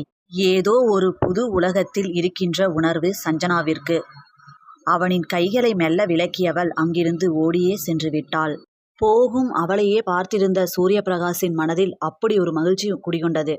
மகிழ்வுடனேயே விரைவாக தயாரானவன் அடுத்த 1/4 மணி நேரத்தில் அவளின் முன்பு வந்து நின்றான். அவளுக்கு அவனை நிமிர்ந்து பார்க்கவே முடியவில்லை. அவளின் தயக்கத்தை சிறிது நேரம் ரசித்தவன், சஞ்சுமா இப்ப பீச்சுக்கு போலாமா என்றபடி அவளுடைய கைகளை ஆசையாக பற்றி கொள்ள, இப்பவே வா, நான் இன்னும் ரெடியாகலையே என்று சஞ்சனா தயக்கத்துடன் கூறினாள். நீ இப்பவே அழகாதாண்டா இருக்க, இன்னும் அழகா தயாரானன்னு வையே, நான் எங்கேயும் உன் கூட வர முடியாது. ஏன்னா உன்னை பார்த்த மயக்கத்திலேயே 4 நாள் எழமாட்டேன்னா பார்த்துக்கோவேன் என்று கூறியவனை பார்க்க முடியவில்லை சஞ்சனாவால். எப்படி இவனால் ஒரே நாளில் என்னிடம் இந்த அளவு பேச முடிகிறது? மனதிற்குள் பட்டாம்பூச்சி பறப்பது போன்ற ஒரு உணர்வு அவளுக்குள் ஏற்பட்டது. கடினப்பட்டு தன்னை ஒரு நிலைக்கு கொண்டு வந்தவள், இல்லைங்க, 2 பேரும் ஃபர்ஸ்ட் டைம் வெளியே போகிறோம், கோயிலுக்கு போகலாமா என்று கேட்க, அதை கேட்டவனுக்கு, அடைச்ச, இது நமக்கு தோணாம போச்சே என தோன்றியது. சட்டென்று அவளை நிமிர்ந்து பார்த்தவன், நீ இன்னும் சாப்பிடலதானே என்று வேகமாக கேட்க, ஆம் என்பது போல் தலையை ஆட்டினாள் சஞ்சனா. தனது கைகடிகாரத்தை வேகமாக திரும்பி பார்த்தான். மணி 10ஐ காட்டியது. சாரிடா சஞ்சுமா, மணி 10 ஆகுது, முதல்ல இப்போ போய் சாப்பிட்டுட்டு அப்படியே கோயிலுக்கு போயிடலாம். அது மாமா, நீ சாப்பிடலன்னு நினச்சிக்கிட்டே தாண்டா வந்தேன், ஆனால் உன்னை பார்த்ததும் எல்லாமே மறந்துடுச்சு என்று கண் சிமிட்டி சொல்ல, அவனின் வார்த்தைகளை கேட்ட சஞ்சனாவிற்கு வெட்கம் ஏற்பட்டாலும் அவனுடைய உன்னுடைய மாமா என்ற வார்த்தைகள் உயிர் வரை சென்று பரவியது. சரி என்பது போல் தலையை ஆட்டியவள் அங்கிருந்து நகர்ந்து விட்டாள். சஞ்சனா அகன்ற உடனேயே தனது அலைபேசியை எடுத்த சூரிய பிரகாஷ் விஜய்க்கு அழைத்தான். அழைப்பு ஏற்கப்பட்ட உடனேயே, விஜய் எங்கே இருக்கீங்க என்று கேட்க, நாங்களா பாஸ், பீச்சுக்கு வந்து 1/4 மணி நேரம் ஆகுது என்றான் சலுப்பாக. விஜய், உன்னை நான் 1 ஹவர் கழிச்சு தானே கிளம்ப சொன்னேன் என்று கடுப்பாக சூரிய பிரகாஷ் கேட்க, மேடம் கேட்கல பாஸ், எனக்கு மட்டும் வேண்டுதலா பல்ல கூட விளக்காம இங்கே வந்து 10 மணிக்கே உட்காந்து இருக்கணும்னு என்றான் சலுப்பாக விஜய். இல்லடா சஞ்சனா, ஃபஸ்ட்டு நாங்கள் 2 பேரும் ஒன்றா வெளியே போகிறதால கோயிலுக்கு முதல்ல போகலான்னு சொன்னான் என்றவனின் வார்த்தைகளில் அதிர்ந்த விஜய், என்ன பாஸ் மறுபடியும் முதல்ல இருந்தா என்று கேட்டே விட்டான், தன்னுடைய அதிர்ச்சியை குரலிலும் மறைக்காமல். அத்தியாயம் 6. என்ன பாஸ் மறுபடியும் முதல்ல இருந்தா என்று கேட்ட விஜயின் வார்த்தைகளில், எனக்கே அப்படிதாண்டா இருக்குது என நினைத்து கொண்டான் சூரிய பிரகாஷ். விஜய், நீ அம்மாவை கோயிலுக்கு மட்டும் கூட்டிகிட்டு வா, அம்மா எப்படியும் சஞ்சனாவை பார்க்குற வரைக்கும் சாப்பிட மாட்டாங்க. நான் கற்பக அம்மாவை கார் டிரைவரோட ஏதாவது எடுத்துகிட்டு வர சொல்கிறேன். சில இம்பார்ட்டண்ட் கிளைண்ட்ஸோட கால் வந்துட்டே இருக்கு, நீ போய் அவங்கள பாரு என்றான் சூரிய பிரகாஷ். சரி சார் என்று வைத்தவனை என்ன என்பது போல் பார்த்தார் மீனாட்சி. அவருடைய கேள்வியை அவரின் கண்களிலேயே புரிந்து கொண்டவன் சூரிய பிரகாஷ் கூறியதை மீனாட்சியிடம் கூற, மீனாட்சிக்கோ மனதில் தவிப்பு உண்டானது. எப்பொழுதும் எதையும் எளிதாக கொண்டு செல்லும் மகன் இன்று ஒரே நாளில் தான், ஆராதனா மற்றும் தொழில் என 3லும் சிக்கிக்கொண்டு தவிப்பது போன்ற ஒரு உணர்வு. அவரை சென்று காரினில் இறக்கிவிட்டவன் கற்பகம் வந்ததும் விடைபெற்று சென்று விட்டான். கற்பகம் வந்ததும் அவருடன் கோவிலினுள் நுழைந்தவரை ஆச்சரியத்துடன் பார்த்தார் கற்பகம். என்னம்மா, உங்க முகம் இவ்வளவு பிரகாசமா இருக்குது என வியப்பாக கேட்ட கற்பகத்தினை சிரித்தபடி நோக்கிய மீனாட்சி, வா சொல்றேன் என்று கோவிலின் உள்ளே அழைத்து சென்றார். இருவரும் உள்ளே சென்று ஒரு தூணின் அருகில் அமர்ந்தனர். மீனாட்சியிடம் ஆப்பிள் பழ சாறினை கற்பகம் எடுத்து நீட்ட, வேண்டாம் என்பது போல் தலையசைத்தார் மீனாட்சி. நீங்க இப்படி சொல்லுவீங்க, ஆனா கண்டிப்பா உங்களை குடிக்க வைக்கணும்னு தம்பி சொன்னாருமா என கற்பகன் சிரிப்புடன் சொல்ல, அவரிடம் இருந்து பழச்சாறினை வாங்கி குடித்தார் மீனாட்சி. மீனாட்சியின் பார்வை ஆவலாக கோவிலின் வாயிலை நோக்கியது. அவரின் பார்வையையே பின்தொடர்ந்து கொண்டிருந்த கற்பகத்தின் விழிகள் ஆச்சரியத்தில் விரிந்தது. அம்மா, நம்ம ஆராதனாமா என்று மகிழ்ச்சியுடன் மீனாட்சியை கற்பகம் திரும்பி பார்க்க, மீனாட்சியின் கண்கள் ஆனந்த கண்ணீருடன் ஆராதனாவையே தழுவியது. அவளை நன்றாக கவனித்த பிறகே தம்பதி சகிதமாக ஆராதனாவும் சூரிய பிரகாசும் உள்ளே வருவதை கவனித்த கற்பகம், அம்மா, நம்ம தம்பியோட ஜோடியா ஆராதனாமா வராங்கம்மா என்றபடி அவர்களை நோக்கி முன்னே செல்ல முயன்ற கற்பகத்தின் கையினை பிடித்த மீனாட்சி தூணிற்கு பின் சென்று கற்பகத்துடன் மறைந்து கொண்டார். இப்பொழுது கற்பகத்திற்கு மீனாட்சியின் நிலை புரிய ஆரம்பித்தது. தன் மகனுடன் மகிழ்வாக இறைவனை தரிசித்த ஆராதனா கண்களை நிறைத்தாள். சூரியபிரகாஷ் ஆராதனாவின் நெற்றி வகிட்டில் குங்குமம் இட சிரிப்புடன் சூரியபிரகாஷை பார்த்து கொண்டிருந்த ஆராதனாவை பார்க்கையில் நிம்மதியாக இருந்தது மீனாட்சிக்கு. எப்படியோ தன் மகனால் ஆராதனாவை நன்றாக வைத்து கொள்ள முடியும் என நினைத்தபோது தான் செய்த பிழை நேர் செய்யப்பட்டது போல ஒரு நிம்மதி மீனாட்சியினுள். ஆராதனா இப்படியே மகிழ்வுடனேயே இருக்க வேண்டும் என அவளை கண்கள் கலங்க மீனாட்சி பார்த்து கொண்டிருந்தார். ஆராதனாவும் சூரியபிரகாசும் இறைவனை தரிசித்துவிட்டு வந்து கோவில் படிகளில் அமர்ந்தனர். ஆராதனாவின் அருகினில் அமர்ந்து அவளின் கைகளை பற்றி கொண்ட சூரியபிரகாஷ் சஞ்சு என்று மெல்லிய குரலில் அழைக்க அவனை நிமிர்ந்து பார்த்தாள் ஆராதனா. என்ன உனக்கு பிடிச்சிருக்கா என்று அவளின் கண்களை பார்த்து சூரியபிரகாஷ் கேட்க ஆம் என்பது போல் தலையாட்டினாள் ஆராதனா. தன்னை ஒரே நாளில் உயிரை விட மேலாக தாங்குபவனைக் கண்டு அவளின் மனம் முழுதாய் சூரியபிரகாஷின் பால் சாய்ந்திருந்தது. அவளையே ரசித்து பார்த்து கொண்டிருந்த சூரியபிரகாஷ், எனக்கு உன்னை ரொம்ப பிடிக்கும் சஞ்சு, என்னோட உயிரே நீதான் என்று சொல்ல ஏனோ தெரியவில்லை, அவளுக்கு கண்கள் கலங்கி விட்டிருந்தது. தன்னை பற்றியிருந்த அவனுடைய கைகளில் அழுத்தத்தை கொடுத்தாள் ஆராதனா. ஒரு நிமிஷம் சஞ்சு, வந்துடுறேன் என்று விட்டு நகர்ந்து விட்டான் சூரியபிரகாஷ். ஆராதனாவிற்கு தனது வாழ்க்கைக்கான ஒரு பிடிப்பு ஏற்பட்டது போல் இருந்தது. யார் இவன்? ஒரே நாளில் என் உயிரில் கலந்து விட்டானே. அவனுடன் இருக்கும் ஒவ்வொரு நொடியும் ரசிக்க தோன்றியது ஆராதனாவிற்கு. ஆராதனாவிடம் இருந்து விடை பெற்றவன் நேராக தனது அன்னை மீனாட்சியை தேடி வந்தான். மீனாட்சி கண்கள் கலங்க அமர்ந்திருக்க அவரை கற்பகம் ஏதோ சொல்லி தேற்றுவது தெரிந்தது. அவரின் அருகில் சென்றவன் அம்மா என அழைக்க அவனை விழுக்கென நிமிர்ந்து பார்த்த மீனாட்சி அவனுடைய கைகளை பிடித்து அவருடைய கண்களில் ஒற்றிக்கொண்டார். இது போதும் பிரகாஷ், இனி நான் நிம்மதியா சாவேன் என்றவரின் வார்த்தைகளில் கைகளை கோபமாக உருவிக்கொண்டவன், அம்மா அப்படியெல்லாம் பேசாதீங்க, ஆராதனாவை நம்ம வீட்டுக்கு என்று சூரியபிரகாஷ் சொல்லி கொண்டு இருக்கும் போதே வேண்டாம் என்பது போல தலையசைத்தவர், இல்ல பிரகாஷ், அவ சந்தோஷமா நிம்மதியா இருக்கா, அதுவே எனக்கு போதும். ஆராதனா முகத்துல இருக்கிற சந்தோஷம் மறுபடியும் என்னால போகக்கூடாது. நீ எதுவுமே அவகிட்ட சொல்லக்கூடாது என்று உறுதியுடன் பேசுபவரை பார்த்து அதிர்ச்சி அடைந்தவன், அம்மா நீங்க எப்படி தனியா என்று தயங்க, நான் எங்க தனியா இருக்க போறேன், இங்க பாரு கற்பகம், நமக்கு கிட்டத்தட்ட 25 வருஷமா கற்பகத்தை தெரியும். இவங்க எல்லாம் என் கூட தானே இருக்காங்க. நீ என்னோட ஆராதனாவை நல்லா பார்த்துக்கோ, அதுவே எனக்கு போதும். எனக்காக இதை மட்டும் பண்ணு என்று கெஞ்சுதலாக முடித்தவரை ஆராய்ச்சியாக பார்த்தவன் எதுவும் பேசாமல் அங்கிருந்து சென்று விட்டான். ஆராதனாவிடம் வந்தவன் கிளம்பலாமா என்று கேட்க அவனின் முகத்தினில் தெரிந்த வாட்டம் புதிதாக இருந்தது ஆராதனாவிற்கு. என்றவள் அவனுடன் நடந்தாள். ஆராதனாவை நேராக ஒரு அலைபேசி விற்பனையகத்திற்கு அழைத்து சென்றவன் அவளுக்கென ஒரு அலைபேசி வாங்க, எதுக்கு இதெல்லாம், ஏற்கனவே வீட்டுக்கு நிறைய திங்ஸ் வாங்கியிருக்கிறீங்க, எப்படி சமாளிப்பீங்க என்றவளின் கவலை தேய்ந்த முகத்தை கண்டவன், இருக்கட்டும், மேரேஜ் ஆகிறப்ப கூட தேவையான திங்ஸ் எல்லாம் வாங்கலனா எப்போ வாங்குறது என்று தனது புருவத்தினை உயர்த்தி கேட்க அவனின் அந்த செய்கையை ரசித்தவள் அதற்கு மேல் எதுவும் பேசவில்லை. பிறகு அவளை புதிதாக வெளியான திரைப்படத்திற்கு அழைத்து சென்றான். படம் முடிந்து இருவரும் வெளியே வரும் வேளையில், என்னங்க என மெதுவாக அழைத்த ஆராதனாவை திரும்பி பார்த்தவன், சொல்லுடா என்றான் கனிவான குரலுடன். இல்ல, பீச்சுக்கு போலாமா, எனக்கு பீச்சுக்கு போறது ரொம்ப பிடிக்கும், நீங்க காலையில கேட்கும் போதே ஆசையா இருந்துச்சு என தயங்கி தயங்கி கேட்டவளின் தலையின் மேல் கை வைத்து செல்லமாக அவளது தலையை அசைத்தவன், தாராளமா போலாண்டா என சொன்னவன் பீச்சிற்கு அழைத்துச் சென்றான். அங்கே சென்றதும் அலைகளைக் கண்டு குழந்தையென மாறியவள் அலைகளினுடன் சென்று ஓடி பிடித்து விளையாடி மகிழ்ந்துவிட்டு பிறகு கடல் நீரில் நனைய ஆரம்பித்து விட்டாள். ஹே சஞ்சுமா, உடம்பு சரியில்லாம போயிட போகுதுடா என்றபடி வந்தவனையும் இழுத்து அலைகளில் விட்டிருந்தாள் சஞ்சனா. அனைத்தையும் மறந்து அவனும் அவளுடன் விளையாட ஆரம்பித்திருந்தான். சிறிது நேரம் விளையாடிய பின், சஞ்சு போதுண்டா கிளம்பலாம் என்று சூரியபிரகாஷ் சொல்ல கிளம்ப மனம் இல்லாமல் கிளம்பினாள் சஞ்சனா. வீட்டிற்கு செல்லும் வரையில் சஞ்சனாவையே திரும்பி திரும்பி பார்த்து கொண்டிருந்தான் சூரியபிரகாஷ். அந்த எளிய காட்டன் சேலை அவளுடைய உடலுடன் ஒட்டியிருக்க சூரியபிரகாஷால் தன்னையே கட்டுப்படுத்த முடியவில்லை. அவளை திருமணம் செய்யும் பொழுது அவளுக்கென நேரம் கொடுக்க வேண்டும் என நினைத்தது எல்லாம் அவனுக்குள்ளேயே கரைந்து கொண்டிருந்தது. அவனின் பார்வையை கவனித்துவிட்ட சஞ்சனாவிற்கும் உடலில் ஒரு மெல்லிய அதிர்வு தோன்றி மறைந்தது. மனம் படபடக்க அமைதியாகவே அமர்ந்து வந்தாள் சஞ்சனா. வீட்டிற்குள் வந்ததும் நனைந்திருந்த உடைகளை மாற்ற எண்ணி உடைகளை எடுக்க சென்ற சஞ்சனாவின் கையை பற்றியவன், அவளையே பார்த்திருக்க. என்ன என்று திக்கி திணறி கேட்டவளிடம், சஞ்சனா ப்ளீஸ் என்றபடி அவளின் கன்னத்தை சூரியபிரகாஷ் தாங்க கண்களை இறுக மூடிக்கொண்டாள் சஞ்சனா. அவளின் இந்த செய்கையையே தனக்கான சம்மதமாக எடுத்துக்கொண்டவன் அவளை தன்னவளாக மாற்றிக்கொண்டான். அவனிடம் இருந்து வெளிப்பட்ட அந்த மென்மையான அணுகுமுறை அவளை மேலும் மேலும் அவனிடம் பித்தம் கொள்ள செய்தது. அடுத்த நாள் காலையில் தூக்கம் கலைந்த சஞ்சனாவிற்கு தான் சூரியபிரகாஷின் மார்பினில் படுத்திருக்கிறோம் என்று உணர்ந்தபோது மிகவும் வெட்கமாகி போனது.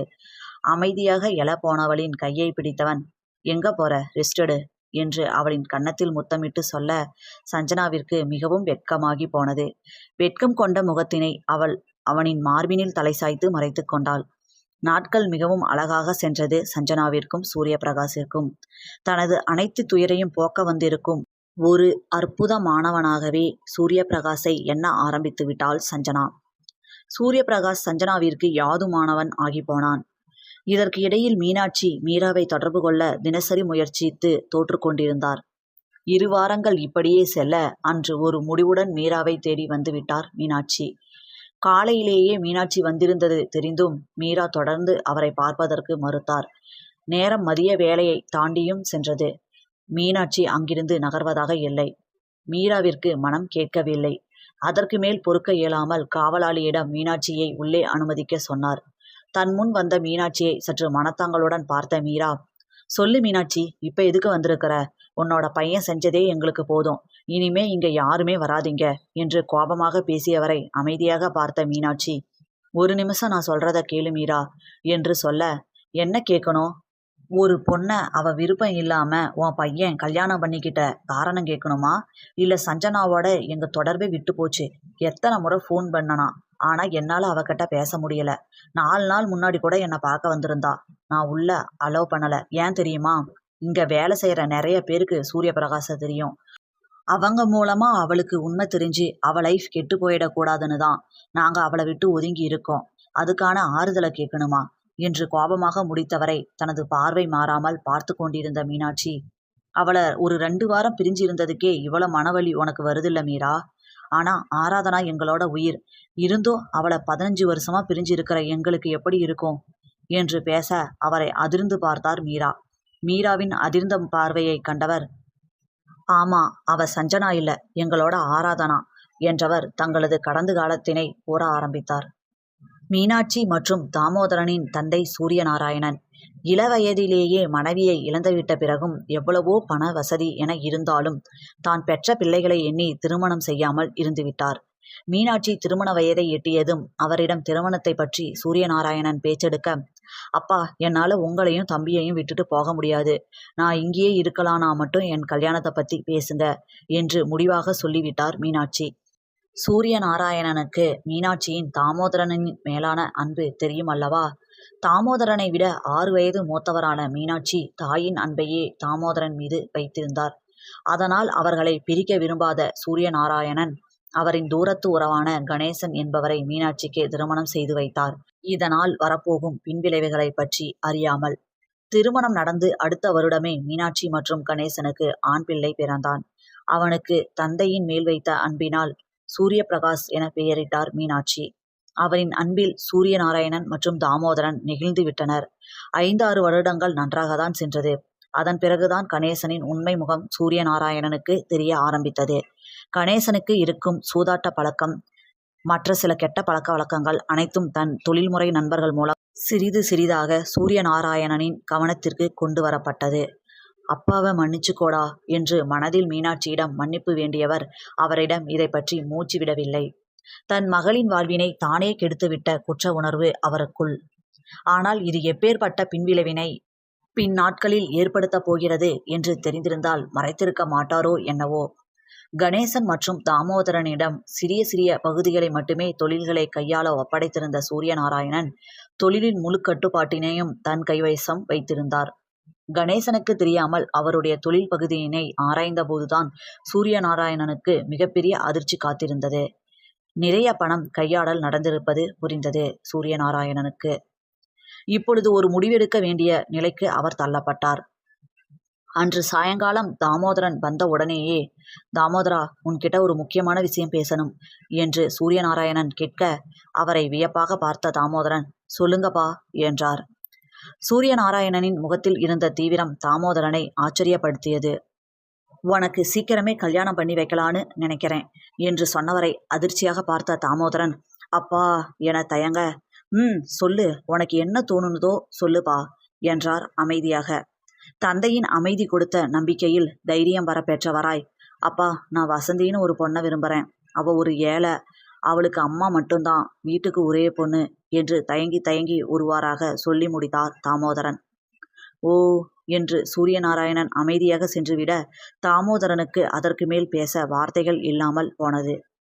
அடுத்த 2 நாட்களில் வசந்தியை பற்றி அனைத்து தகவலும் சூரியநாராயணன் வசம் வந்தது.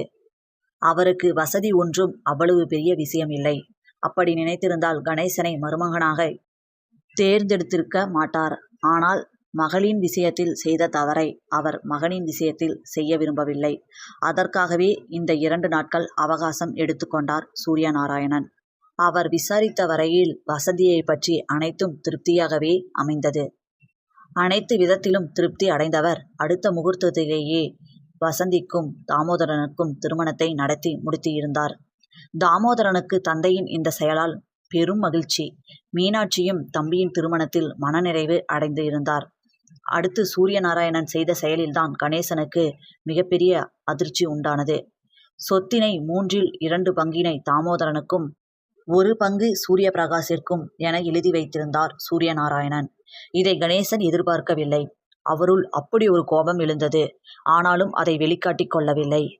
வசந்திக்கும் தாமோதரனுக்கும் சில வருடங்களிலேயே பெண் குழந்தை ஒன்று பிறக்க தாமோதரன் தனது அக்காவையே தன் குழந்தைக்கு பெயரிட சொன்னார்.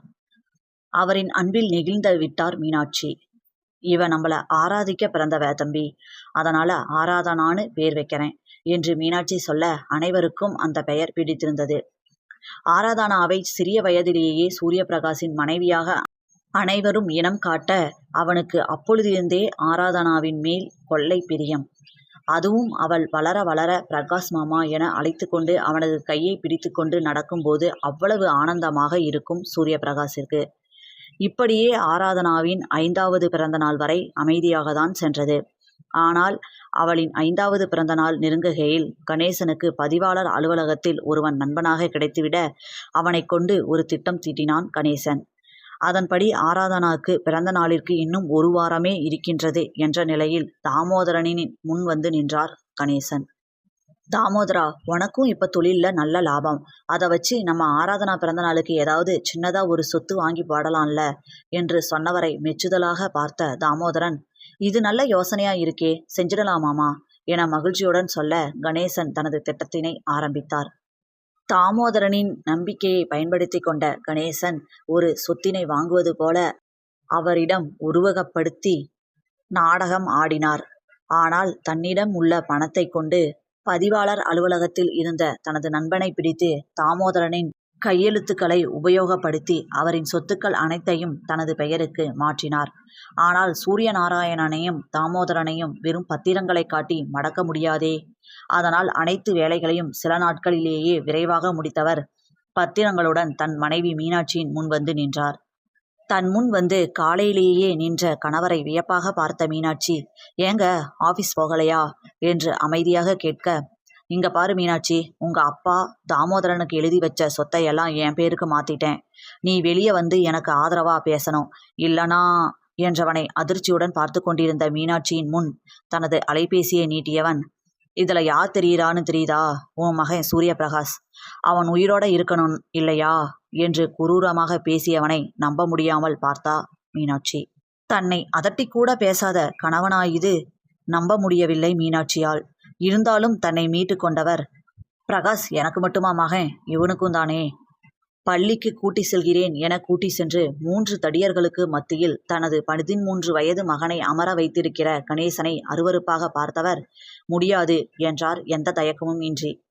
டேய், முடியாதாடா, உங்க வேலையை ஆரம்பிங்க என கணேசன் சொல்ல ஒருவன் சூரிய பிரகாஷின் வலது கை மணிக்கட்டினை கிழித்தான். ஐயோ என அலறிவிட்டிருந்தார் மீனாட்சி. அவரை இகழ்ச்சியாக பார்த்த கணேசன், அப்பவும் எனக்கு சப்போர்ட் பண்றேன்னு சொல்ல மாட்டியே என்றபடி அலைபேசியை பார்க்க மற்றொருவன் சூரிய பிரகாஷின் இடது கை மணிக்கட்டினை கிழித்தான்.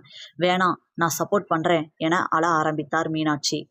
அது என்று நக்கலாக சொன்ன கணேசன் அலைபேசியில் இருப்பவனிடம் திரும்பி, டேய், இவ எனக்கு ஆதரவா இருந்தா அப்படின்னா அவனை ஹாஸ்பிட்டல்ல சேர்த்துங்க, இல்லனா வேணாம் என்றவரை அதிர்ச்சியாக பார்த்தார் மீனாட்சி.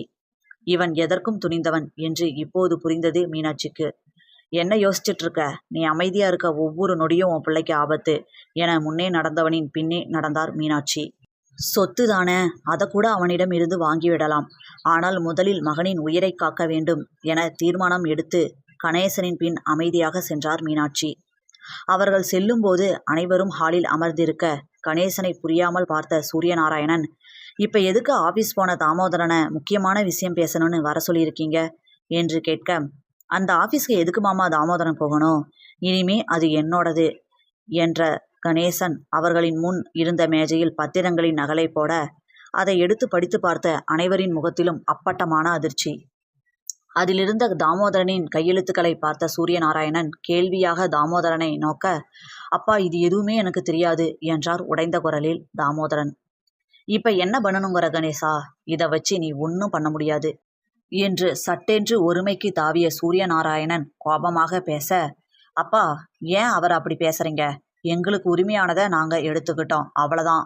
இடி சொத்து எங்களோடது தான் என்ற மீனாட்சியை அதிர்ந்து போய் பார்த்தனர் தாமோதரனும் சூரியநாராயணனும். மீனாட்சியின் பேச்சில் ஆத்திரமுற்ற சூரியநாராயணன், சி, நீ எல்லாம் ஒரு மனுஷியா? தாமோதரன் உன்னை அம்மா மாதிரி நினைச்சான் என்று பேசிக்கொண்டு இருக்கும்போதே மயங்கி சரிய இங்கு நடப்பதையெல்லாம் பயத்துடன் பார்த்து கொண்டிருந்த ஆராதனா தாத்தா தாத்தா என அழ ஆரம்பித்து விட்டாள். மீனாட்சி சூரியநாராயணனை நோக்கி வர, அங்கேயே நில்லு என்று கர்ஜித்தார் தாமோதரன். தந்தையை தாங்கியிருந்த தாமோதரன் அப்பா அப்பா என தவிப்புடன் சூரியநாராயணனை எழுப்ப அவர் எழும்பவே இல்லை. இந்த உலகை விட்டே சென்றிருந்தார் அவர். தந்தையின் ஈம சடங்கை அந்த வீட்டிலேயே தன்னிடம் இருந்த பணத்தை கொண்டு சிறப்புடன் செய்தவர் எதற்கும் மீனாட்சியின் அருகில் கூட வரவில்லை. அனைத்தையும் முடித்துவிட்டு அந்த வீட்டிலிருந்து கிளம்பியும் விட்டார் தாமோதரன். ஆனால் இதை எதையுமே மீனாட்சி உணரவில்லை. தங்கள் மீது உயிரையே வைத்திருந்த தந்தை தன்னால் தான் இறந்தார் என்ற குற்ற உணர்வில் உறைந்து போயிருந்தார் மீனாட்சி. தன் மகன் அரை உயிருடன் திரும்ப வந்து அம்மா என்று அவரை தொட்டதும் தான் அவருக்கு உணர்வே வந்தது. சூரிய பிரகாசை கட்டி கொண்டு அழுதார். அதன் பிறகு கணேசன் தன் இஷ்டம் போல சுற்றித் திரிய அமைதியாக இருப்பது போலவே இருந்த மீனாட்சி தன் தந்தை தனக்கு அளித்திருந்த நகைகளை எல்லாம் விற்று மெல்ல மெல்ல காய்களை நகர்த்தி கணேசனை பைத்தியம் என அனைவராலும் சொல்ல வைத்தார். அதற்கு கணேசனின் உதவியாளரையே விலை கொடுத்து வாங்கியிருந்தார். அதன் பிறகு கணேசனுக்கு தெரியாமல் திடீரென அவரை மனநலம் பாதிக்கப்பட்டவர்களின் மருத்துவமனையில் சேர்க்க ஏற்பாடுகள் செய்து அதிலும் வெற்றி கண்டார் மீனாட்சி. பிறகு மனநலம் பாதிக்கப்பட்டவரிடம் உள்ள சொத்துக்கள் அனைத்திற்கும் அவருடைய மனைவியான தனக்கே உரிமை இருக்கிறது என கோர்ட்டில் கேஸ் நடத்தி அனைத்து சொத்துக்களையும் தனக்கு உரிமையானதாக மாற்றிக்கொண்டார் மீனாட்சி. இன்று வரை கணேசன் மீனாட்சியுடைய பணபலத்தால் மனநல மருத்துவமனையில்தான் இருக்கிறார். எந்த பணத்தை கொண்டு தன்னுடைய குடும்பத்தை அழித்தாரோ அதே பணத்தை கொண்டு அவரை வீழ்த்திவிட்டார் மீனாட்சி. அனைத்தையும் சொல்லி முடித்திருந்த மீனாட்சி தன் உணர்வுகளை கட்டுப்படுத்தி கொண்டு அமர்ந்திருக்க அவரை அதிர்ந்து போய் பார்த்து கொண்டிருந்தார் மீரா. பிரகாஷ் சொன்னா, நான் செஞ்ச புண்ணியந்தான் ஆராதனா கிடைச்சிருக்கான்னு. ஆனா அவ மேல பிரகாஷ் வச்சிருந்த பாசத்தால தான் அவனுக்கு ஆராதனா கிடைச்சிருக்கா. உன்னோட ஆபீஸ் ரூம் பக்கம் அன்னை இல்லத்துல இருக்கிற யாரும் வந்ததே இல்லை. அவங்கள பார்க்கணுன்னாலும் உன்னோட பர்மிஷன் தேவை. அதனாலதான் ஆராதனா எங்க கண்ணுல படவே இல்லை. ஆனா அவ எங்க கண்ணுல படணும்னு தான் படிச்சதுக்கு அப்புறம் கூட உன்கிட்டயே வேலைக்கு வந்திருக்கிறா. பிரகாஷ் கண்ணுலையும் பட்டிருக்கிறா. இப்ப பார்த்தா கூட சின்ன பொண்ணை பார்த்தப்ப இருக்கிற அதே குழந்தை முகம்தான் எங்க ஆராதனாக்கு என்று ஆராதனாவை மனக்கண்ணில் நிறுத்தி ரசித்து சொன்னவர், இப்ப சொல்லு, என் மக மேல என்ன தப்பு இருக்கு என்று மீராவை பார்த்து கேட்க, உன் மேலேயுமே கூட எந்த தப்பும் இல்லை மீனாட்சி என்று அன்புடன் அவரின் தோளை தொட்டார் மீரா. ஆம், இந்த 15 வருடங்களாக அவர் ஆராதனாவிற்காகவும் தன் தம்பிக்காகவும் மீனாட்சி தவித்த தவிப்பினை மீரா நேரடியாக கண்டிருக்கிறார் அல்லவா. ஆனால் அந்த ஆராதனாதான் சஞ்சனா என்று அவர் யோசித்ததே இல்லை. அத்தியாயம் 7. அன்று எழும்போதே சஞ்சனாவிற்கு தலை சுற்றலாக இருந்தது. இருந்தாலும் தன்னை சமாளித்து கொண்டு எழுந்து அமர்ந்தாள். மணியை பார்க்க அது 8:30 காட்டியது. அச்சச்சோ, அவருக்கு சமைக்கணுமே என்று நினைத்தபடி சமையலறைக்குள் நுழைய போனவள் சமையலறையிலிருந்து அனைத்து வேலைகளையும் முடித்துவிட்டு வெளியே வந்த சூரியபிரகாசை கோபத்துடன் பார்த்தாள். என்ன மாமா நீங்க இந்த வேலையெல்லாம் செய்யக்கூடாதுன்னு சொல்லியிருக்கேன்ல என்று கோபமாக பேசியவளை ரசித்தவன், யாருக்காக செய்யறேன், என் பொண்டாட்டிக்காக தானே என்றபடி அவளின் நெற்றியில் முத்தமிட, எப்பொழுதும் போல் அவன் முத்தத்தில் மயங்கினாலும் கோபத்தை இழுத்து பிடித்து கொண்டு, ஆஃபீஸ்லையும் வேலை செஞ்சு இங்கேயும் கஷ்டப்படணுமா, நான் வீட்டில் தானே இருக்கேன் மாமா என்று கேட்டவளையே இமைக்காமல் பார்த்திருந்தான் சூரியபிரகாஷ். ஆராதனா மகாராணி போல தன் வீட்டில் இருக்க வேண்டியவள். இங்கு அவள் இப்படி இருப்பதை சூரியபிரகாஷ் விரும்பவில்லை. அவளை தங்கமும் வைரமும் பூட்டி அழகு பார்க்க அவனுக்கு அவ்வளவு ஆசை. ஆனால் ஒரே அடியாக இத்தனை செலவுகளையும் செய்வதை பார்த்து ஆராதனா தன்னை சந்தேகப்பட்டு விடுவாளோ என்றே இன்று வரை எந்த ஆபரணங்களையும் வாங்கி கொடுக்காமல் இருக்கின்றான். தன் போக்கில் யோசித்து கொண்டிருந்தவனை, என்ன மாமா பலத்த யோசனையா இருக்கு என்ற ஆராதனாவின் குரல் நினைவுலகத்திற்கு கொண்டு வந்தது. இல்ல, நீ என்ன மாமான்னு கூப்பிடுறது அவ்வளோ பிடிச்சிருக்குடி என்றான் கிறக்கமாக. நீங்க தான் அப்படி கூப்பிடணும்னு சொல்லிட்டீங்க என்று சிரிப்புடன் கேட்டவளை கோபமாக பார்த்தவன், ஏன் உனக்கு ஆசை இல்லையா என்று கேட்க, இல்லைன்னு சொல்லலையே என்றவளின் கன்னத்தில் செல்லமாக தட்டியவன், சரிடா மாமாவுக்கு லேட் ஆயிடுச்சு, ரெடியாகிறேன் என்று விட்டு 1/4 மணி நேரத்தில் வந்து சாப்பிட அமர்ந்தான். ஏண்டா சஞ்சு நீ சாப்பிடலையா என்று கேட்க, நான் உங்களை மாதிரி கிடையாதே, 8:30க்கு தானே எழுந்தேன், ஃப்ரெஷ் ஆகிட்டு சாப்பிட்றேன் மாமா என கெஞ்சலாக கேட்டவளிடம் அதற்கு மேல் எதுவும் பேசாமல் வேகமாக கிளம்பியவன் கிளம்பும் முன் அவளை இழுத்து அணைத்து, ஆஃபீஸ் போனதும் கால் பண்ணுவேன், நீ சாப்பிடலன்னு சொன்னா உடனே கிளம்பி வந்துடுவேன் என்று சொல்ல, என்ன மாமா என் மேலே இருக்க பாசத்தில் நீங்கள் அந்த கம்பெனியோட எம்டி மாதிரி பேசுகிறீங்க, நினச்ச நேரத்தில் உங்களால் அங்கேருந்து வர முடியுமா, நான் சாப்பிட்டுடுறேன் என்றவளை புருவத்தை உயர்த்தி சிரிப்புடன் பார்த்தவன் அங்கிருந்து கிளம்பிவிட்டான். சூரியபிரகாஷ் சென்ற சிறிது நேரத்தில் குளித்து முடித்து சாப்பிட அமர்ந்தவளுக்கு உணவு குமட்டி கொண்டு வந்தது. பாத்ரூமிற்குள் சென்று குடலே வெளியில் வந்துவிடுமோ என்ற அளவிற்கு வாந்தி எடுத்துவிட்டு வெளியே ஹாலில் வந்து அமர்ந்தவளுக்கு அப்பொழுதுதான் காலையிலிருந்து தனக்கு இருக்கும் மாற்றம் பற்றிய புரிந்துணர்வு வர வேகமாக சென்று தேதியை பார்த்தாள். ஆம், 2 வாரங்கள் நாட்கள் தள்ளி போயிருந்தது.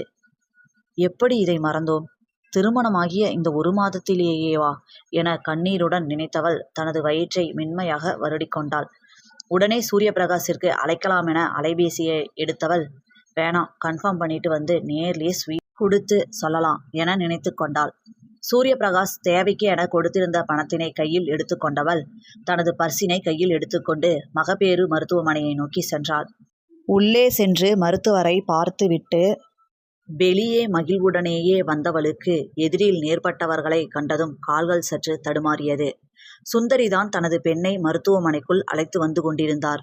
சஞ்சனாவை பார்த்ததும் அவள் அருகில் கோபமாக வந்தவர், என்ன பணக்காரனை பிடிச்சதும் என் பையனை கழட்டி விட்டுட்டியா, இருந்தாலும் பரவாயில்ல, என் பையன் தகுதிக்கு நீ எல்லாம் ஒன்றும் இல்லை, இப்பவாச்சும் அவனுக்கு புரிஞ்சிருக்கும் என கோபமாக பேச சஞ்சனாவிற்கு ஒன்றும் புரியவில்லை.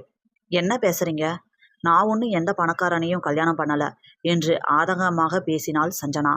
அப்படியா, அப்படின்னா நீ கல்யாணம் பண்ணிக்கிட்ட ஆரா எலக்ட்ரானிக்ஸ் ஓனர் சூரியபிரகாஷ் பரம ஏழையோ, நடிக்காத, உங்கள் மீரா மேடம் கூட என் பையன்கிட்ட சொல்லியிருக்காங்க இந்த கல்யாணத்தில் அவங்களுக்கு விருப்பம் இல்லைன்னு, அப்புறம் எப்படி உங்கள் கல்யாணம் நடந்துச்சு, பணக்காரன்னு நீ பண்ணிக்கிறேன்னு சொல்லியிருப்ப, அதனால தான் கல்யாணம் பண்ணி வச்சுட்டாங்க உங்கள் மீரா மேம் என்றார் கோபமாக. அவரின் வார்த்தைகளில் உடைந்து போனாள் சஞ்சனா. ஆரா எலக்ட்ரானிக்ஸ் சூரியபிரகாஷ் என்றதும் சஞ்சனாவிற்கு உடனே புரிந்தது, தன் தந்தையுடைய ஆராதனா எலக்ட்ரானிக்ஸ் தான் ஆராவாக மாறியுள்ளதா, தான் எப்படி ஏமாற்றப்பட்டுள்ளோம் என்று அப்போது புரிந்தது சஞ்சனாவிற்கு. தேம்பி தேம்பி அழ ஆரம்பித்தாள். அவள் அழுகையை பார்த்து, நிச்சய வரைக்கும் வந்து நின்னதால எங்களால் யார் முகத்திலையும் முழிக்க முடியல, உனக்கு என்ன என்றபடி தன் மகளை கூட்டிக் கொண்டு நகர்ந்து விட்டார் சுந்தரி. அங்கிருந்து தன்னியல்பாய் நடந்தவள் பக்கத்தில் இருந்த பேருந்து நிலையத்திற்கு வந்து சேர்ந்தாள். கால்கள் தெம்பிழுந்து போனது போல ஒரு உணர்வு. அங்கிருந்த பேருந்து நிலைய இருக்கையில் பொத்தென அமர்ந்தாள் சஞ்சனா. எதற்காக, மீண்டும் பணத்திற்காகவா இந்த நாடகம் என அழுகையாக வந்தது அவளுக்கு. தன் நினைவில் இல்லாமல் எங்கோ வெறித்து கொண்டிருந்தாள். எவ்வளவு மோசமாக ஏமாந்திருக்கிறோம்.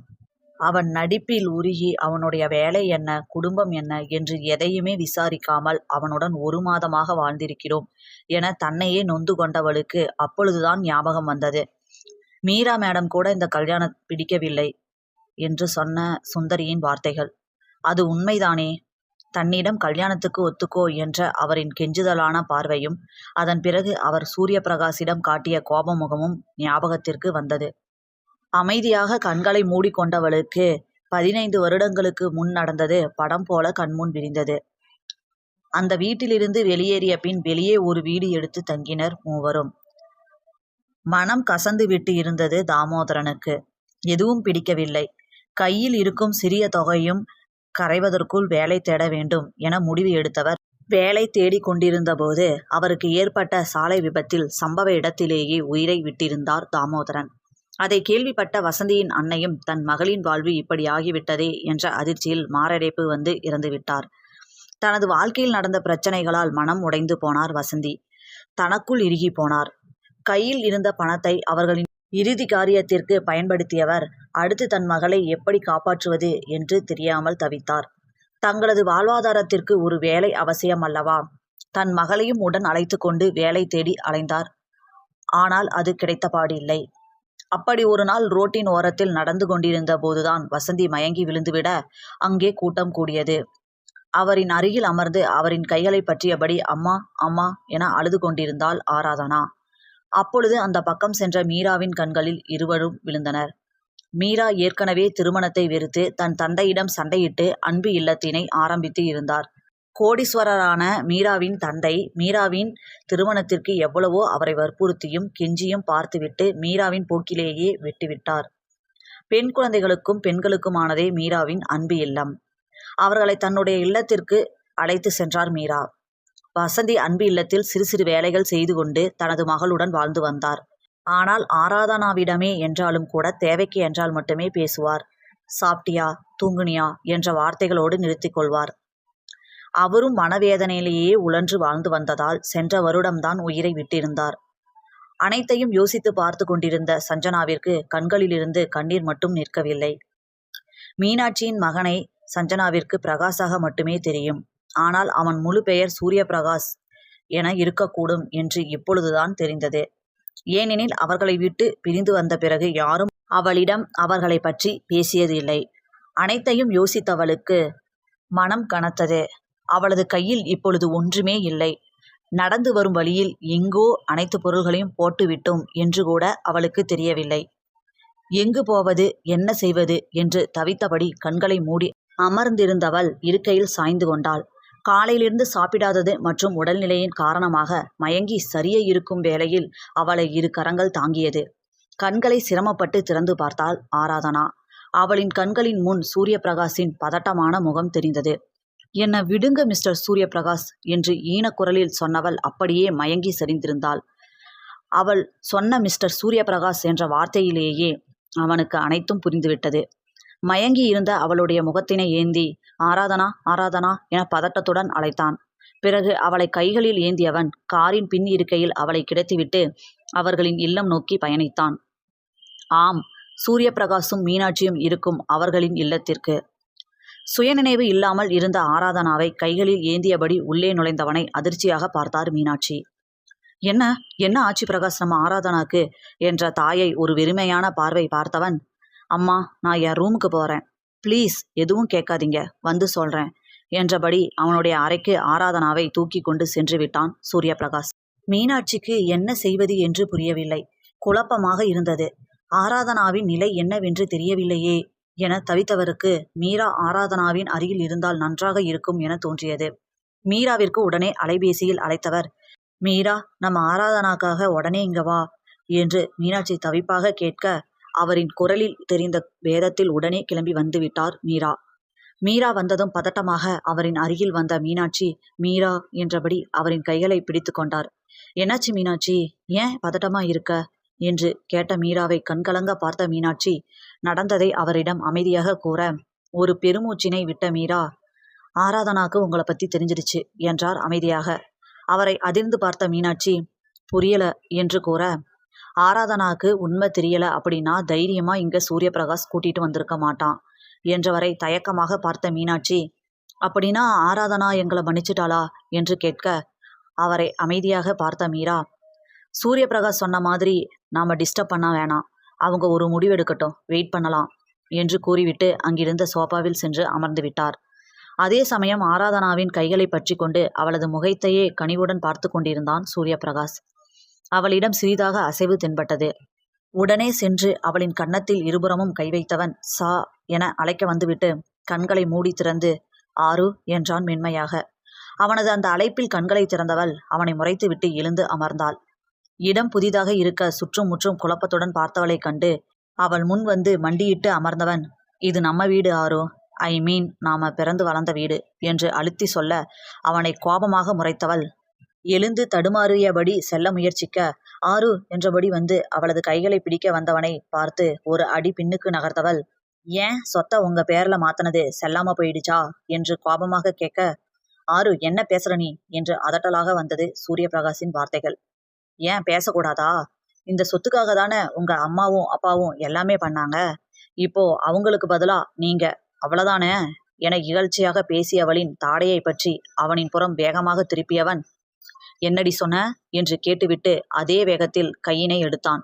உடனே பக்கத்தில் இருந்த மேஜையின் இழுபறையை திறந்து அதிலிருந்து பல பத்திரங்களை எடுத்து அவள் முன்பு எறிந்தவன் அவளை திரும்பியும் பாராமல் தனது அறைக்கு உட்பகுதியிலேயே அமைந்திருந்த அலுவலக அறைக்கு சென்று விட்டான். அவன் போகும் திசையையே வெறித்து பார்த்த ஆராதனா தன்னியல்பாக அந்த பத்திரங்களை எடுத்து பார்க்க அதிர்ந்து விட்டாள். அனைத்து சொத்துக்களும் அவளின் பெயரிலேயே இருந்தது.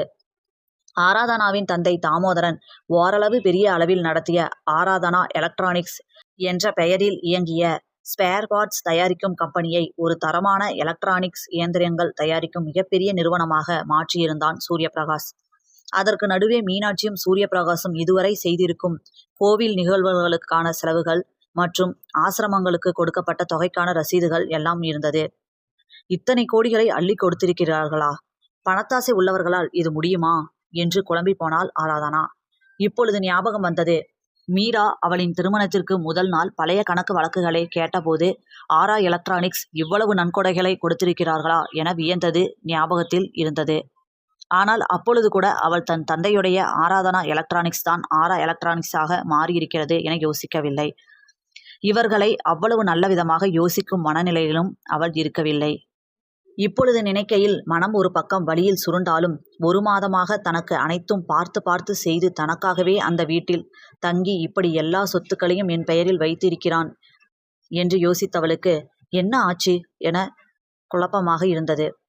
சூரியபிரகாஷின் அலுவலக அறைக்குள் நுழைந்தாள் ஆராதனா. அவன் கண்மூடி அமர்ந்திருக்க, என்ன ஆச்சு சொல்லுங்க ப்ளீஸ் என்றாள் கமறிய குரலுடன். அவன் கண்களை திறந்து அமைதியாகவே அவளை பார்த்திருக்க சூரியபிரகாஷின் கைகளை அருகே வந்து பிடித்தவள் சொல்லுங்க என்றாள் வேதனை சுமந்த முகத்துடன். அவள் வேதனையை பொறுக்க மாட்டாமல் தொண்டையை சிறுமியவன் அனைத்தையும் ஒரே மூச்சாக சொல்லி முடித்தான். கண்களில் கண்ணீருடன் அவனையே பார்த்திருந்தவள் கைகள் தன்னிச்சையாக அவளது வயிற்றினை தடவியது. இப்பொழுது மீனாட்சியின் நிலை புரிந்தது. தன் குழந்தைக்கு ஏதாவது என்றால் தன்னால் தாங்க இயலுமா? அவருக்கும் அப்படித்தானே இருந்திருக்கும். செய்த தவறுக்காக தனியாக போராடி கணேசனை பழிவாங்கிய மீனாட்சியின் வீரத்தை கண்டு வியந்தாள் ஆராதனா. அமைதியாக நின்றிருந்த அவளையே ஒரு நொடி வெறித்து பார்த்தவன், அம்மா மட்டும் உன்னை நினைச்சு உன் பேர்ல சொத்த மாத்தல. நானும் சம்பாதிக்க ஆரம்பிச்சதுல இருந்து உன் பேர்ல தான் எல்லாம் வாங்கினேன். நீ எனக்குன்னு இல்லாம போனா எதுவுமே இல்லாமையே போகட்டும் அப்படிங்கிற எண்ணம் தான் எனக்கு. காலையில உன் முகமே சரியில்லாம பார்க்க ஒரு மாதிரியா இருந்த. சாப்பிட்டியான்னு கேட்க கால் பண்ணி பார்த்தேன். ஆனா நீ 1 ஹவரா என்னோட காலை அட்டன் பண்ணவே இல்லை. அதனால உன்னை தேடி வீட்டுக்கு பக்கத்துல எல்லாம் அலைஞ்சேன். அப்பதான் உன்னை பார்த்தேன். பஸ் ஸ்டாப்ல வெறிச்சு பார்த்துட்டு உக்காந்து இருந்த. நான் உன்னை பக்கத்துல வரும்போதே மயங்கிட்டேன். உன்னை எழுப்பும் போது என்னை விடுங்க மிஸ்டர் சூரியபிரகாஷ்னு சொல்லிட்டே மயங்கிட்ட. இப்ப சொல்லு, உன் மேல உயிரியே வச்சதை தவிர நான் என்ன தப்பு பண்ணேன்? இல்ல எங்க அம்மா மட்டும் என்ன தப்பு பண்ணாங்க? என்னை ஏண்டி கொல்லுற என்றபடி தவிப்புடன் சூரியபிரகாஷ் அவளை பார்க்க, நான் அத்தைய பார்க்கணும் என்றாள் அமைதியாக. அவளுடைய அந்த அழைப்பில் மகிழ்ந்தவன், அம்மா மேல உனக்கு வருத்தம் இல்லையே என வேகமாக கேட்க, ஒரு தாயா அவங்களோட கஷ்டம் என்னால புரிஞ்சுக்க முடியும் என்றபடி அவளுடைய வயிற்றினில் கை வைக்க சூரியபிரகாஷிற்கு மகிழ்ச்சி தாங்க முடியவில்லை. வேகமாக வந்து அவளை அணைத்து கொண்டவன் அவளது முகம் முழுவதும் முத்தமழை பொழிய ஆரம்பித்தான். சிறிது நேரம் கழித்து ஆராதனாவை விட்டவன் வா என்றபடி அன்னையிடம் அழைத்து செல்ல, அங்கே தவிப்புடன் சோபாவில் அமர்ந்திருந்த மீனாட்சியிடம் வந்தவள் அத்தை என்று அழுதபடி அவருடைய மடியில் படுத்து கொண்டாள். அவளுடைய அந்த அழைப்பில் நெகிழ்ந்தவர் பாசமாக அவளது தலையினை தடவியிட, சிறிது நேரம் கழித்து நிமிர்ந்தவள் அப்பொழுதுதான் மீராவை பார்த்தாள். வாங்க மேம் என்றவளின் கைகளை பிடித்த மீரா, என் மேல கோபம் இல்லையே என்று கேட்க, இல்லை என்பது போல தலையசைத்தாள். கற்பகம் அருகில் வந்து ஆராதனாமா என்று அழைக்க, கற்பகமா என்றபடி அவரது கைகளை பற்றி கொண்டாள் ஆராதனா. அவளிடம் வந்து அவளது தலையை பாசமாகிய தடவிய மீனாட்சி, இப்படியெல்லாம் என்னை மன்னிக்காதடா, ஏதாவது தண்டனை எனக்கு கொடுத்துடு என கண்கலங்க சொல்ல, கண்டிப்பா தண்டனை இருக்கு அத்தை, உங்க பேரனை நீங்க தான் வளர்த்தணும், நம்மளாலலாம் முடியாது என்று சிரிப்புடன் சொன்னவளை புரியாத பார்வை மீனாட்சி பார்த்திருக்க, ஆராதனாவின் அருகில் வந்து அவளை தோளோடு அணைத்த சூரிய பிரகாஷ், அம்மா நீங்க பாட்டியாக போறீங்க என சொல்ல, ஆராதனாவை மகிழ்ச்சியுடன் அணைத்து கொண்டார் மீனாட்சி. அங்கே அனைவர் முகத்திலும் மகிழ்ச்சி ஊற்றாய் பெருகியது. முற்றும்.